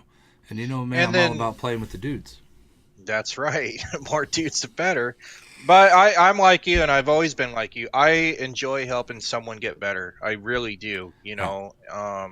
The first one I helped to get better was my brother-in-law. He was like, "Oh, what game you playing?" I was like, "Oh, I'm playing this World of Warships Now, game," if he would ever play, and well, he's playing the one with the jetpack shit that like starts with an A, I think. Apex, Um, Anthem, Anthem and Apex, man, and he's playing so both of them. he's He, stuck on those he right went now. mainstream. He's a Yeah, hipster. well, he goes squirrel, shiny. Mm. I mean, he'll be back. All right, fair enough. Fair Um, enough. Like we're doing with but Division 2 right now. yeah, but it's such a good thing. Like I get a lot of satisfaction and the warm and fuzzies by helping someone get better. And like And you're not, and uh, you're not, and you're not a rare case either, Fitz. Wanting right. to help people out. I mean, I Yeah, want to help I people see out. that in the community. It's Yeah, I want to great. help people out. Static the Warmonger, OGisms are as salty as it is, wants to help people out. Timmy G, for as negative of a reputation that he has, is a fucking wealth of knowledge in this game. Right. And I highly Totally. recommend you guys go and checking him out. Mijesh, B6, Kami Samurai. All of these people are willing to help and take the time to teach people how to play the game, or maybe not teach them because dictating how they play the game, maybe give them a base idea. And I think that's where I differ from a lot of the other guys, because I don't want you to play just like me. I want you to enjoy yourself and have fun. But if I can give you a good mental state on how to approach this game mentally, then you're going to make the right decisions. You're going to get more enjoyment out of the game like I do. And I will go out of my way to help somebody if they're willing to pay attention. Those guys that do be like, oh, well, I Totally. tried this and it doesn't work, and then they give up, then I have nothing for them. We don't want those people that just throw their hands up in the air and say, fuck it, I don't want to play anymore. Or this game sucks. And then you just get a bunch of salty nonsense all the time. And that's Reddit. That's the Reddit threads. That's the forums. The forums right now are terrible because of the CV rework. And now, I have my frustrations with the game. You have your frustrations with the game, and we all do. But the bottom line is we still need to get better at this game. We still need to play. We need to help these people, help these new guys coming in. It gives a good taste in their mouth. So and say, hey, maybe you think about this. And don't approach them, hey, you asshole, you're not doing what you're supposed to do. Go fucking cap because it's your goddamn job. You're not doing your fucking job. Then their butt's going to pucker and they're not going to listen to what you have to say. So it's on us to also approach it as a different as a different aspect of the game. Totally. Yeah, so Shadow 100% Figment agree. says, honestly, I would like to see the Exeter get a smoke option. It had smoke, and they found it was too overpowered because it was with those AP guns on there with smoke. They took it off so to balance it out a little bit. So that's not going to happen. Salty Haddock Face says, Musashi, Missouri, and the Musashi in the Missouri at 750,000, the Alaska at 1 million. The game has gone crazy. All right, so I wanted to address this one. This was one that I pulled out of the chat. If you have any that you're pulling out of the chat, let me know, and we can get to those here in a second. But the Missouri was 750,000. This was the very first free XP ship. I would have gladly paid 2 million plus for this thing.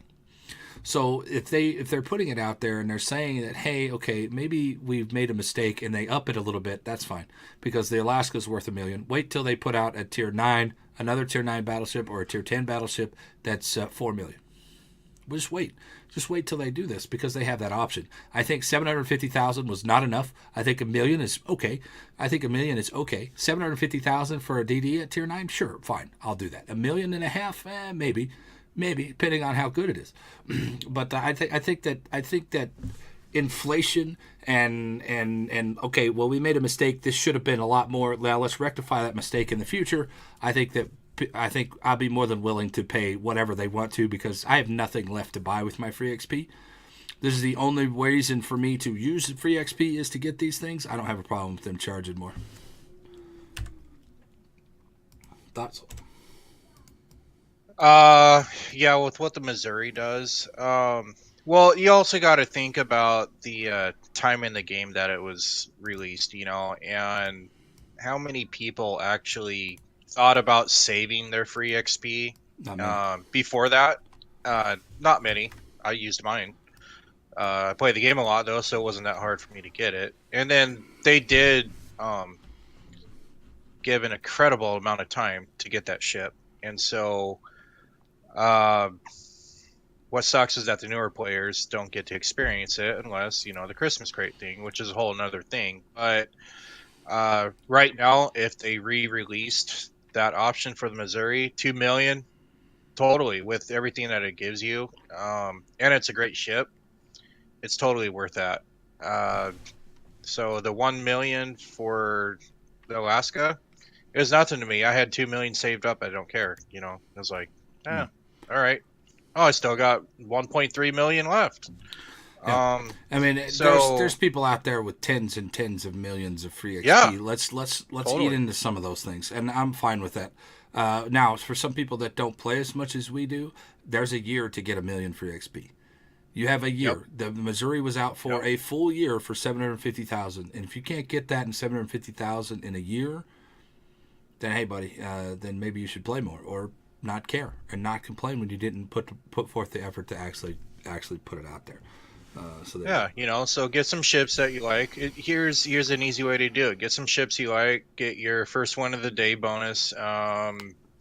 You're missing something And here. Flag it up, camo that head up.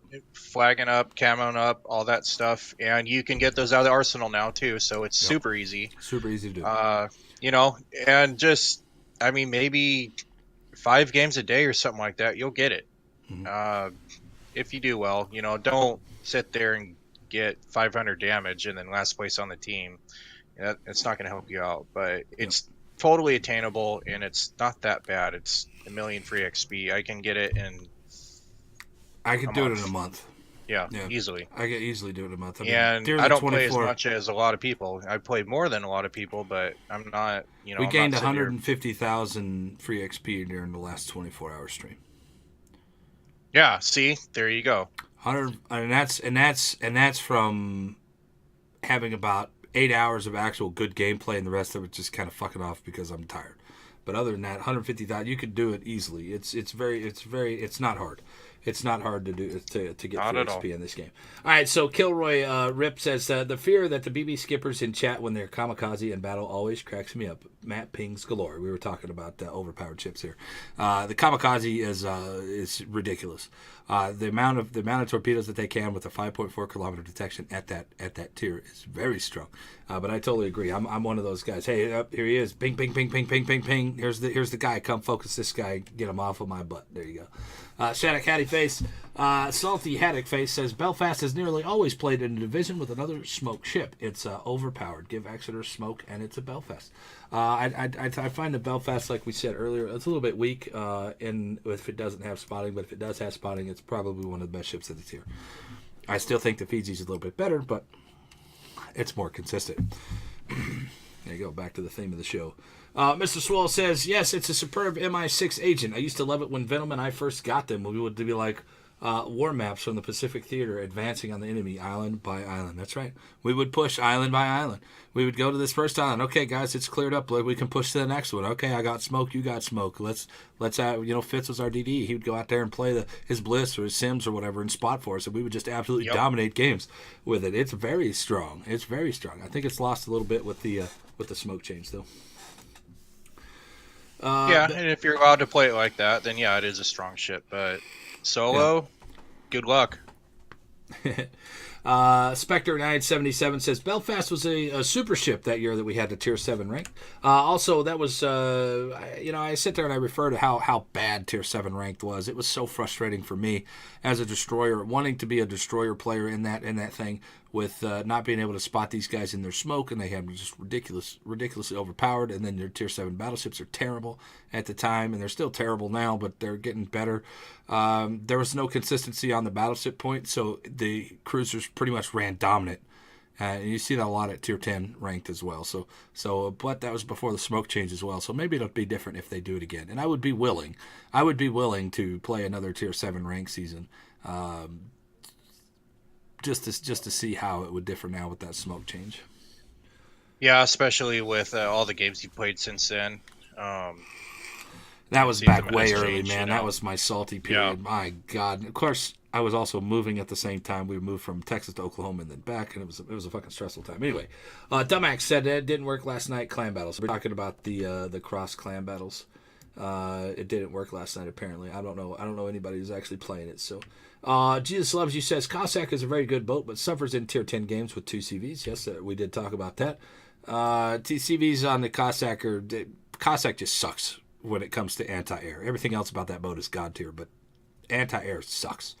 And I think that begs the question should they look at upping some of these shitty ass DDs or these shitty ass cruisers or these shitty ass battleships to put them on a little more even playing level with when it comes to AA? What do you think? Yeah, like I had a fully spec'd West Virginia when I was playing with you the other day, and I shot down 2 planes, and their Ranger just he had You were able he to just just had his flat planes turn just sit around and over me, you know, and yeah. and like I just slowly died, and I was like, you know, and it was just frustrating. And And I there's nothing did that you can do about it. there's nothing I could do. Yeah. I had it flagged up. I had the AA mod on there. I had BFT. Da da da da da. I was changing my Sectors where you're focus supposed fire, to. you know, all that stuff, and did nothing. You know, Do like you think just that there's a absolutely minimum nothing. out there that they can do on every ship? Nothing goes below this minimum. I think that there is a Well, of minimum course thing there that they is. You can know, do, are and they if going to do it though? no, I don't. I doubt it. But I think that if they want to fix a little bit of the AA, and so we don't have this much of a problem, yeah, you could still spot me fine. But I'm gonna go ahead and eventually shoot down your planes. I think that there is a straight up minimum that they can do across the board. Nothing has lower than this. That will appease a lot of these DDs. I have the minimum of what I can do, and I can still shoot down 2 or 3 planes that are sitting above my head. Now, the longer that these planes sit above my head, I also think that the AA should get better because they've having more time to focus on this shit. Right. Yep. But how do you No. determine that? So anyway, that'd be a coding nightmare. B. Gearing says it's not like CVs are killing them; they're just denying the areas. It's strategy instead of run and gun.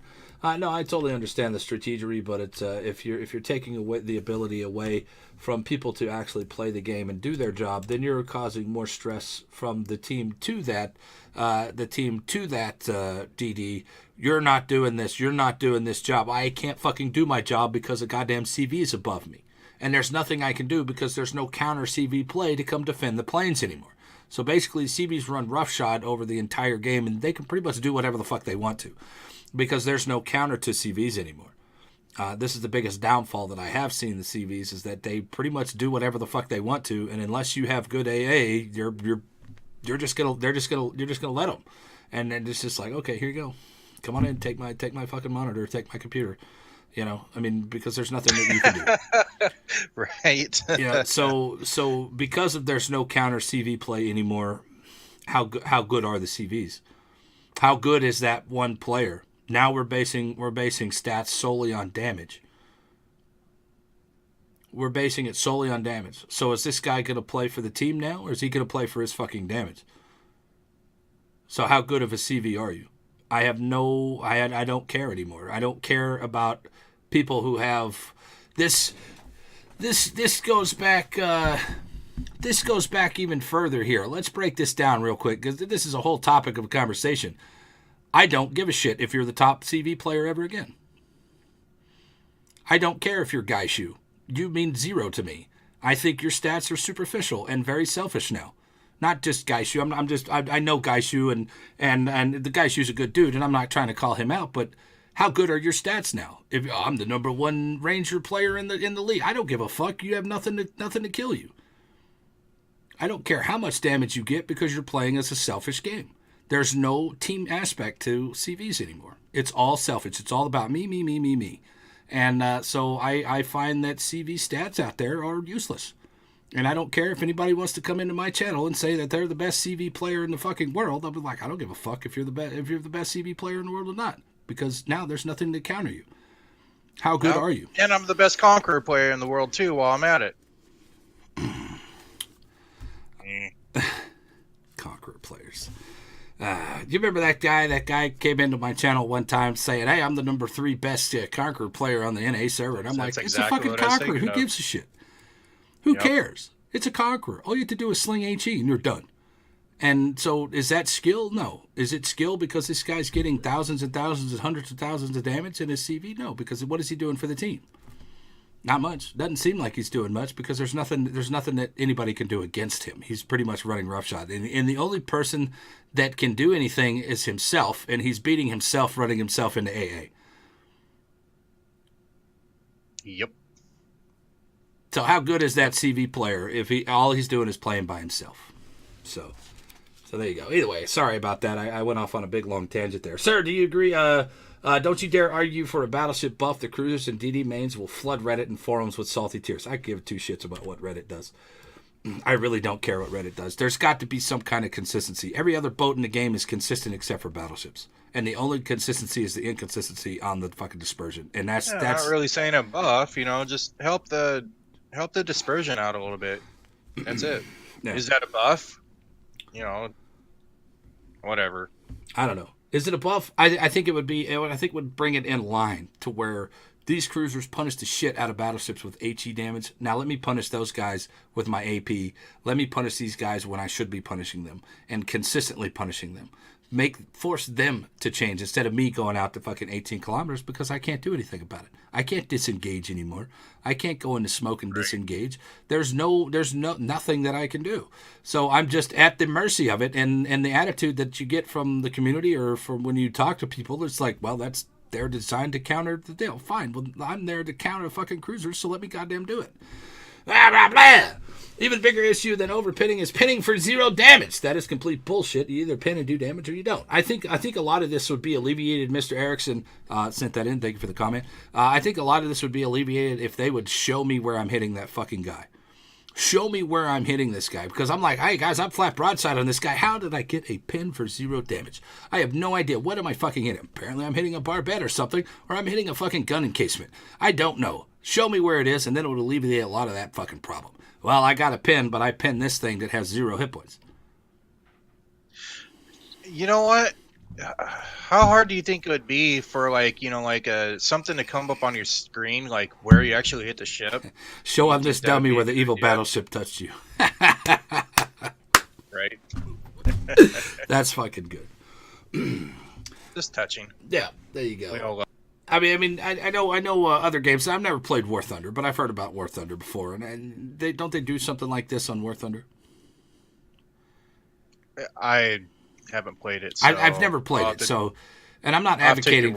I'm not advocating for War Thunder because I've never played it. But somebody told me that this is a mechanic in there, like a 3D rendering of a model. Okay, your shells came in and it hit here. That would be more coding in the game engine. I don't know if the game engine could handle that, but that would be something I would like to see for the future. All right, so let's break it down here. Willie Shen, I could sit here all night. There's so many good questions here, but at some point in time, we're going to have to end the show. So get your questions in now. We're not going to take any more questions after this next one. So get your questions in now, and we will hit them up. So is there any out there that you while I pull some of these last little bit of questions that you would like to address? Let's see one the CB 2008 did. Your consumables be in the same CB. Hang on, man. You're breaking up. Stand by. We're having some technical issues here. I don't know if it's you or me, but your camera's frozen and you just went all robot on me. How am I to you? Did you crash? I think you might have crashed, guys. Let's go ahead. We'll go ahead and get through these questions here. He crashed. You're breaking up to me, so I'm not dropping any frames, so it's probably you. I can't even hear you. He looks stoic. Somebody take a screenshot of that and send it to me later. All right, so Willie Shan, how am I to you guys on the stream? Am I still legit here, or is it just Fitz? All right, I'm fine on your end. All right, so Willie Shan says either bow in or long range. The only times I've alpha cruisered from battleships lately. Hey, there you are. You're back. Yay! I'm not frozen anymore. 18 kilometers when I pin through the deck. Yeah, pretty much the consistency is at range here at this point because getting the long range shells to come in there and drop down. And are you frozen again? He is frozen. Now he's changed his static from one side to the other. I wonder what he's looking at. What do you guys think he's looking at on the other side? Maybe it's his picture of Sir Gods in a bikini. I don't know. Alpha cruisered. The only time I've alpha cruisered from battleships lately is 18 plus when I pin through the deck. That's that loopy dropping damage. I don't know what you want to call it, but the dropping damage that you see a lot of that on stuff like North Carolina when you can actually pin down through the deck. There's no consistency in the punch that they have when you're up close, and that's the frustrating part. So I agree with that. The game ribbons also only track the first shell interaction. You can overpin an AA mount and then activate inside of superstructure kind of stuff. This goes a long way to saying that I think the initial shell hit should be the only thing that actually you accumulate damage on. This would have solved a lot of the accumulation problem of damage for double pinning for one shell hit for 8k on destroyers. If they'd have solved that problem, then we could have still had our full pin AP. But since one shell hit can hit for 8,000 damage, that ends up taking out 3/4 of the DD's hit points when two shells hit for 16,000 damage. So there's the problem. Now you can still do this. I don't know about you, Fitz, but I've hit guys with one shell for 4 or 5k still in DDs. Yeah, I do every once in a while. I've gotten some pretty nice shots, and I've enjoyed every single one of them.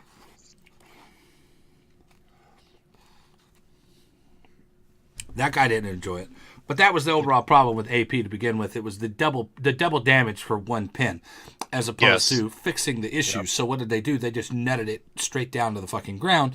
Did it solve the problem? Yes, it solved the problem, but it still didn't solve the overriding problem where one shell can still do double damage. And if they do that. You know what? That even brings up another point, Fitz. Why in the world does the British battleships affected by this overpin only on their AP? They have short fuse AP. It's designed to go into short fucking armor and explode. Why is this only overpins? It makes zero sense in the grand scheme because they've run their fucking mechanic, and I think that really needs to be looked at. Stuff like the Nelson that has full pin, stuff like the Warspite that has full pin, fine, keep it the way it is. But the stuff like the Conqueror, the Lion, the Monarch, as terrible as that boat is, it could really punish these TDs with its AP because of the short fuse penetrators. So why would it still be affected by the other one? That doesn't make sense to me. All right, moving on. I really hope they do the same thing with secondaries. I'm a secondary Sigma should buff from 1 to 2 inside half their max range. This is what we were talking about. I think that if you get manual at 6 kilometers on all boats, then you can really focus down one thing at a time, like these Massachusetts do. That's ridiculous. The GKs do the Freddy de Groper, the tier 9 Freddy de Groper's AFHE secondaries are monstrous. Absolutely monstrous. Now they're better than the GKs, I think, at that point, and I also think they're better than the Bismarck. Of course, I think the Bismarck's terrible, but and it's because of the main guns. So regardless of the secondaries, how good your secondaries are, if you cannot punish people with your main guns, then what good are you as a battleship? That's the consistency of the battleship. Again, going back to dispersion for this thing. So if you up the accuracy, lower the ranges on these secondaries, then you can have decently accurate guns, even with 2-gun turrets. The Amagi is still kind of subject. A lot of people like the Amagi, but I can't stand it because it's inconsistent. I can't stand the Gneisenau because it's inconsistent for me. It does not hit shells. It does not hit shells in the Bismarck, the Tirpitz. These things struggle hitting these shells consistently. So if you up that, lower the secondary range, change the flavor a little bit, and then you have a pretty formidable goddamn tank that's going to push into you and knock the shit out of you at the same time. I think it's better for the line. I think more people would play the line. I think more people would enjoy that line. Well, I would enjoy that line a little bit more if I had better guns or better accurate guns. You talking about the French line? Freddy the Groper. Yeah, Freddy the Groper. It's Gotcha. Frederic de Grosser. I don't fucking know how to say it. I don't speak German, but it's Freddy the Groper. Sir Venom IK from Willie Shan says, working on grinding my Republic for its legendary because it's the last BB I don't have legendary for. It has a spectacular ability to miss all shells at any range. Honestly, man, I've taken off I put accuracy mod on this thing on the Republic lately, and I'm seeing a lot more consistent shots. Now they're still kind of hit or miss, but I am seeing more hits than I am misses and more tighter dispersions. Now you still get the rarity of the I've got one shell here and 8 of them that just flat everywhere else. I still see some of that, but not as much as I used to. And moving forward, I think the Republic is a very good ship. It's not a pusher ship, but you are slinging these Peugeots from range, because I don't know a car that's French other than that one, but you are slinging these things from range, and your accuracy from range should be a little bit worse than it should be up close, honestly. But Smeds, you can learn to play almost any ship well if it is consistent. But if you don't know what your ship guns are going to do at any given salvo, it's impossible to play. It's not only impossible. It's not only impossible to play. It's so frustrating to play that people want to just not play. I just assume not play the class. I mean, I know B6 was talking about it the other day. He's like, it just doesn't pay. And I know, I was like, you know what, I'm sitting there thinking about it. I'm like, it really doesn't pay to play a battleship right now, because the shells that you should be getting, you're not getting. The shells that you shouldn't be getting, they're fucking punishing the shit out of people. There's so much randomness to it, and it's very frustrating. I was shooting things in the Massachusetts the other day where we were taking these same shots at these same angles. B6's accuracy was shit. Mine was spot on. But the next game that we played in the Massachusetts, I couldn't hit squat, and he hit everything. So where do you go and what do you do? Where's the consistency? There is none in this game. So, thoughts? I honestly don't think the Massachusetts is a very good boat anyway because of the main guns. They're so questionable. No, that's why I don't play it. I mean, it's really rare. It's like, oh, let's see if I can win the lottery ticket and have a good game in this thing. Like just a good, consistent game. Nope. All right, back to the port to you. Well, I played Massachusetts, man, so anytime I'm in that boat, I don't care. I just push straight up into things. I don't care if we win or I don't care if we lose. I'm pushing in way early, and I'm doing it as effective as I possibly can. And yeah. More often than not, it works. But there's times where I push in there and I hit all the torpedoes. There's times I push in there and I miss all the torpedoes. There's times I push in there and absolutely dominate somebody.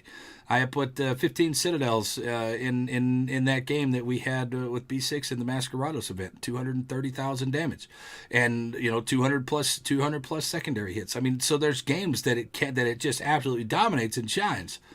More often than not, you're not going to hit those 10, 15 Citadels because you're not going to hit squat even from close. Let's see. Willie Shan, what makes the Stalingrad good? Is it just a massive accumulation of small things? The Sigma, the ice, the bow, the 50 millimeter pin, 50 millimeter bow, the high velocity shells, the extreme pin values, or just small things for one ship? In my opinion, it would be a very nice balance if you nerf just one of those things. I find the Stalingrad strong. Not overpowered at all by any means. If you look at the sample size at the beginning when that boat came out, only the good players were playing this thing. So they made it look overpowered as shit. And in reality, when you put it into ranked situations, it's really not that competitive because you can just sit at range and just bomb it with HE and it dies. It dies just as good as a battleship does. Now, how fast that you can kill it, that's another story, and that's something to be questioned. But it is not that great of a ship. It's not really a glass cannon, but it's consistent, and that's what makes it formidable. That's a very formidable ship, but is it overpowered? I don't think it's overpowered. You? No, it is absolutely a great boat. It really is. Overpowered. Once I figured out that all you got to do is shoot it like a German battleship, it's pretty easy to kill. I kill them a lot, and it does not strike fear into my heart at all unless I'm in another, like some shitty cruiser or a destroyer. Right. So, but like what you said, when it initially came out, only the really, really good people had it, and then now that you still have to be pretty good, to get the steel and stuff like that. So it's not like I've seen a really terrible person have it, but I never really thought it was all that overpowered. It dies like anything else. You just got to know how to do it. Simple enough. Absolutely, I totally agree. I don't find this boat overpowered, and I tend to look at it from a ranked point of view, because that's where I pretty much play and think that that's the epitome of what this game is the ranked season. Not so much clan battles because it's different. Right. because you're playing by yourself versus other people that are playing by themselves. There's no teaming. There's no, they're having to come together. And I found that Stalingrads ended up being more of a hindrance to teams being immobile and being very standstill play than them being beneficial with their guns. So in that aspect, I don't think I don't think it's that strong. Now, on the other hand of it, if you can get a good game, you can any boat can have a really good game and be considered overpowered. Even the Ibuki this last season, I saw some really good Ibuki players and Me absolutely too. dominated It games. was really surprising. And then I thought about it and I was like, oh yeah, everything that they helped the ship out with really made it an asset. And so I saw a lot of people. What I saw that worked for either my team or the other team was that they kind of used it as another DD, and so they were able to pew pew behind islands at range, but still stay undetected and get the caps and stuff like that. And then they had a lot of hit points left at the end of the game, and it just kind of finished off everybody, especially destroyers. If those ones They're strong. It's hard to survived, beat them. It's hard to beat so them. they were pretty strong. And so I never had a problem with Ibuki, and they just kind of made it better. So So I mean, good boat. in the hands of a player, it's all relative. I mean, good boats, overpowered boats are in the eye of the beholder. I don't personally think it's overpowered. Some people cannot figure out how to kill it, or cannot figure out what to do against these things. So it's all relative to that personal player. Just to confirm, the dispersion rating on ships is static no matter the range. I assume logically that was variable based on range. Yeah, it's static. It doesn't matter. It's the same thing like if you ripple fire versus sequential fire, or ripple fire versus salvo fire. Double clicking as opposed to holding the button down, guys. That's what we're talking about. It's no different. The accuracy is the same. It doesn't matter. The only thing that matters is where you can place your shells versus a salvo fire versus a ripple fire, where you can actually walk shells in. Excuse me, where you can actually walk shells into the target. If you guys know that this guy's is turning around, maybe you put one here and then here and then here and then there and then there, and then maybe you'll get some shots, and maybe it'll coincide with where they're going to actually be. So that's the only difference. But the accuracy is the same. This is until these Russian battleships come out, where that 12 kilometers they get a very perceived buff at 12 kilometers, and not even perceived, but it's very noticeable buff too. Our secondaries for builds German still worth it on certain ones. There, I mean, on certain ships, yes.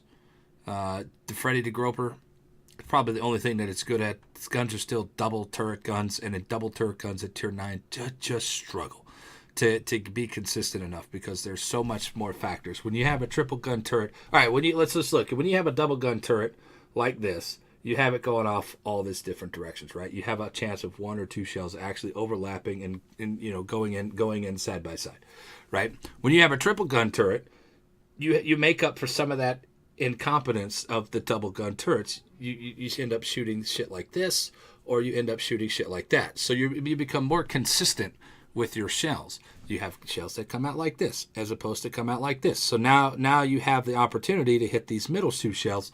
And everybody sees it. If you look at double gun turrets, I hate them. I absolutely hate them, especially at the higher tiers, because it's so inconsistent.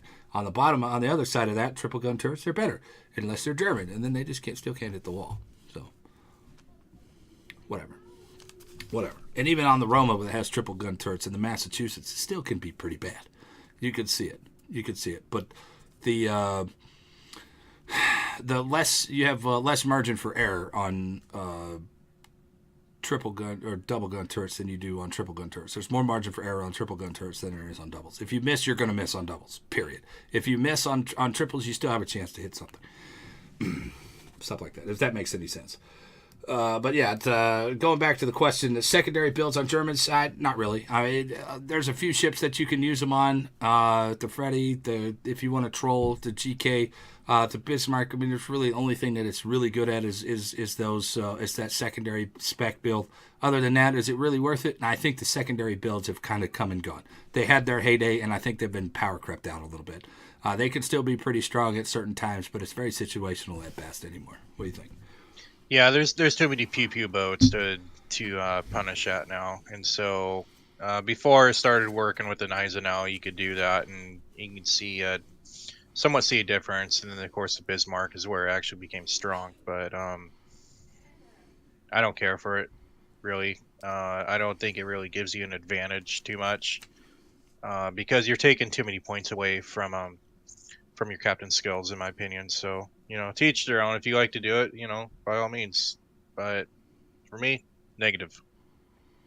No, I don't. I don't find it. I don't find it very effective. I don't find it very enjoyable to be one dimensional. That just goes back to me. Me and Fitz, our play styles are pretty similar. We like to stay mobile. We like to sit on the edge. We like to. If we have to push in, we can push in with certain boats. And I want to be. I want to be effective at range. And I want to be effective up close. And what's going to be that? What's going to be that for people? The Americans, the French. If you have to push in on the French, you can. It's not the Germans. They're not good from range, and they're okay. They're pretty decent at up close. Let's put it that way. They're pretty decent up close. But getting to that up close point early in the game, you end up spending most of your time spinning in circles, doing absolutely nothing because you can't hit shit consistently. So there you go. Right. Nui says battleships are there to take damage. Why is that hard to grasp? BB don't do damage. Silly concept. That's a fair assessment of the way people would like it to be, and I think that that's not fair to the battleship player because there is a whole community of battleship players that are just begging for something to change to where their battleships can actually be effective. And now is that all solely on wargaming, or is that solely on the player? No, I think it's a little bit of both. I think a lot of the players have put themselves into bad positions to where they're not going to be effective with their battleships. And that is also a factor that we have to take into consideration. How many of these people that are complaining about their dispersion don't know what the fuck's going on?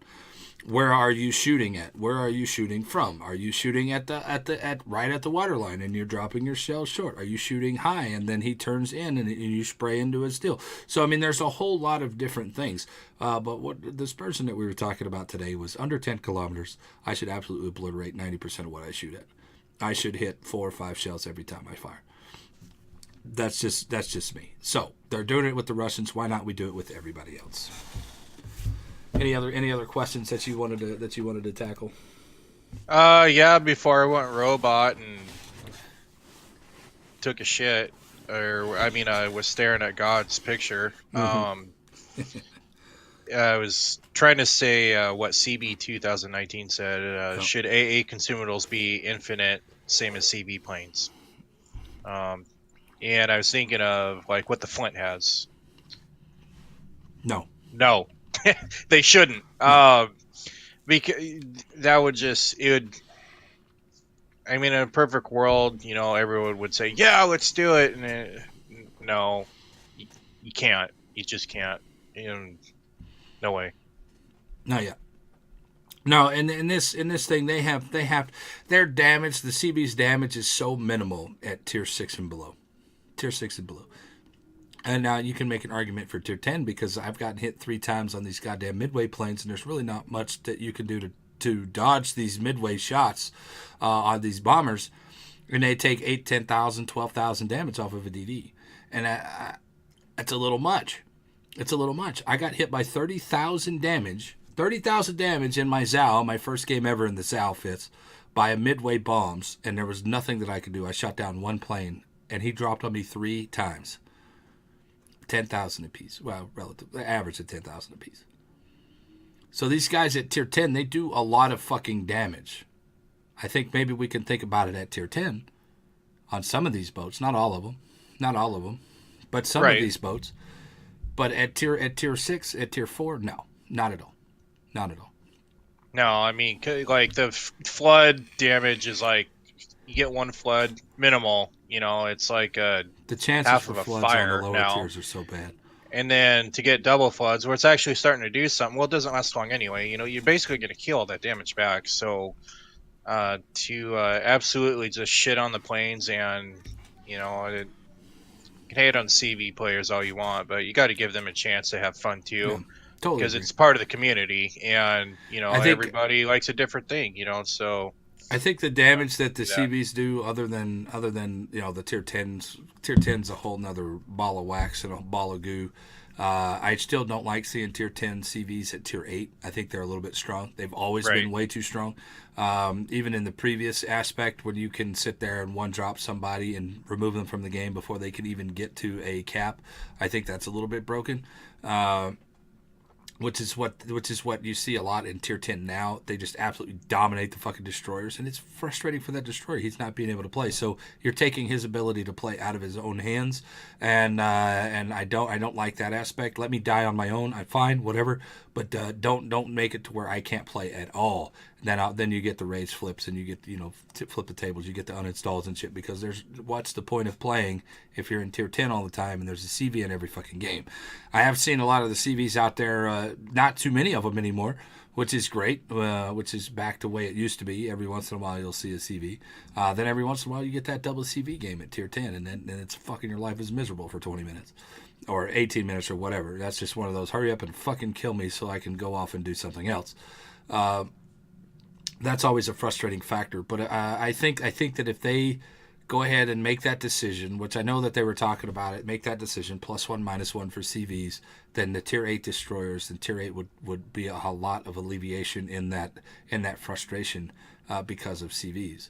I hate +1 - I hate +2 -2 on CVs. I've always hated it. I think tier 8 versus tier 10 CVs are stupid. I think it's a little bit overpowered. The AA is not good enough at tier 8 to do consistently well shooting down these planes, and AA is still an RNG factor as well. So where do you go? What do you do? Any more?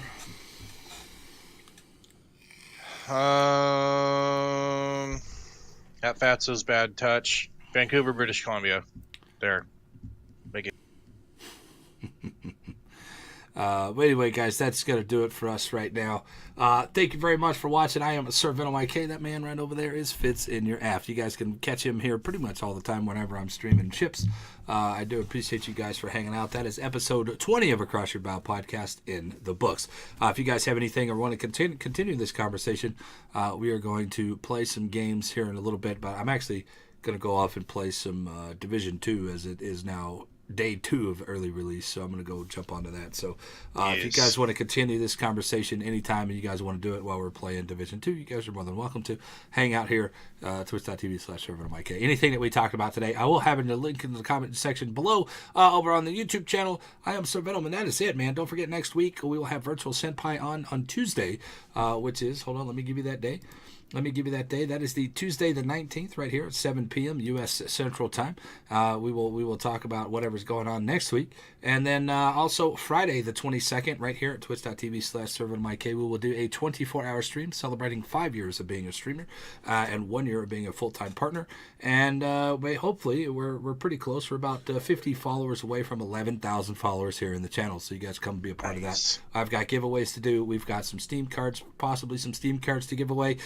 We also have some community contributor boxes to give away as well. So hopefully we'll see you guys there. I love you guys. I am Sir Venom. Fitz, tell them goodbye. Peace out. Goodbye. Thanks for hanging out. There you go. We love you guys. Thanks for watching. We'll see y'all next time.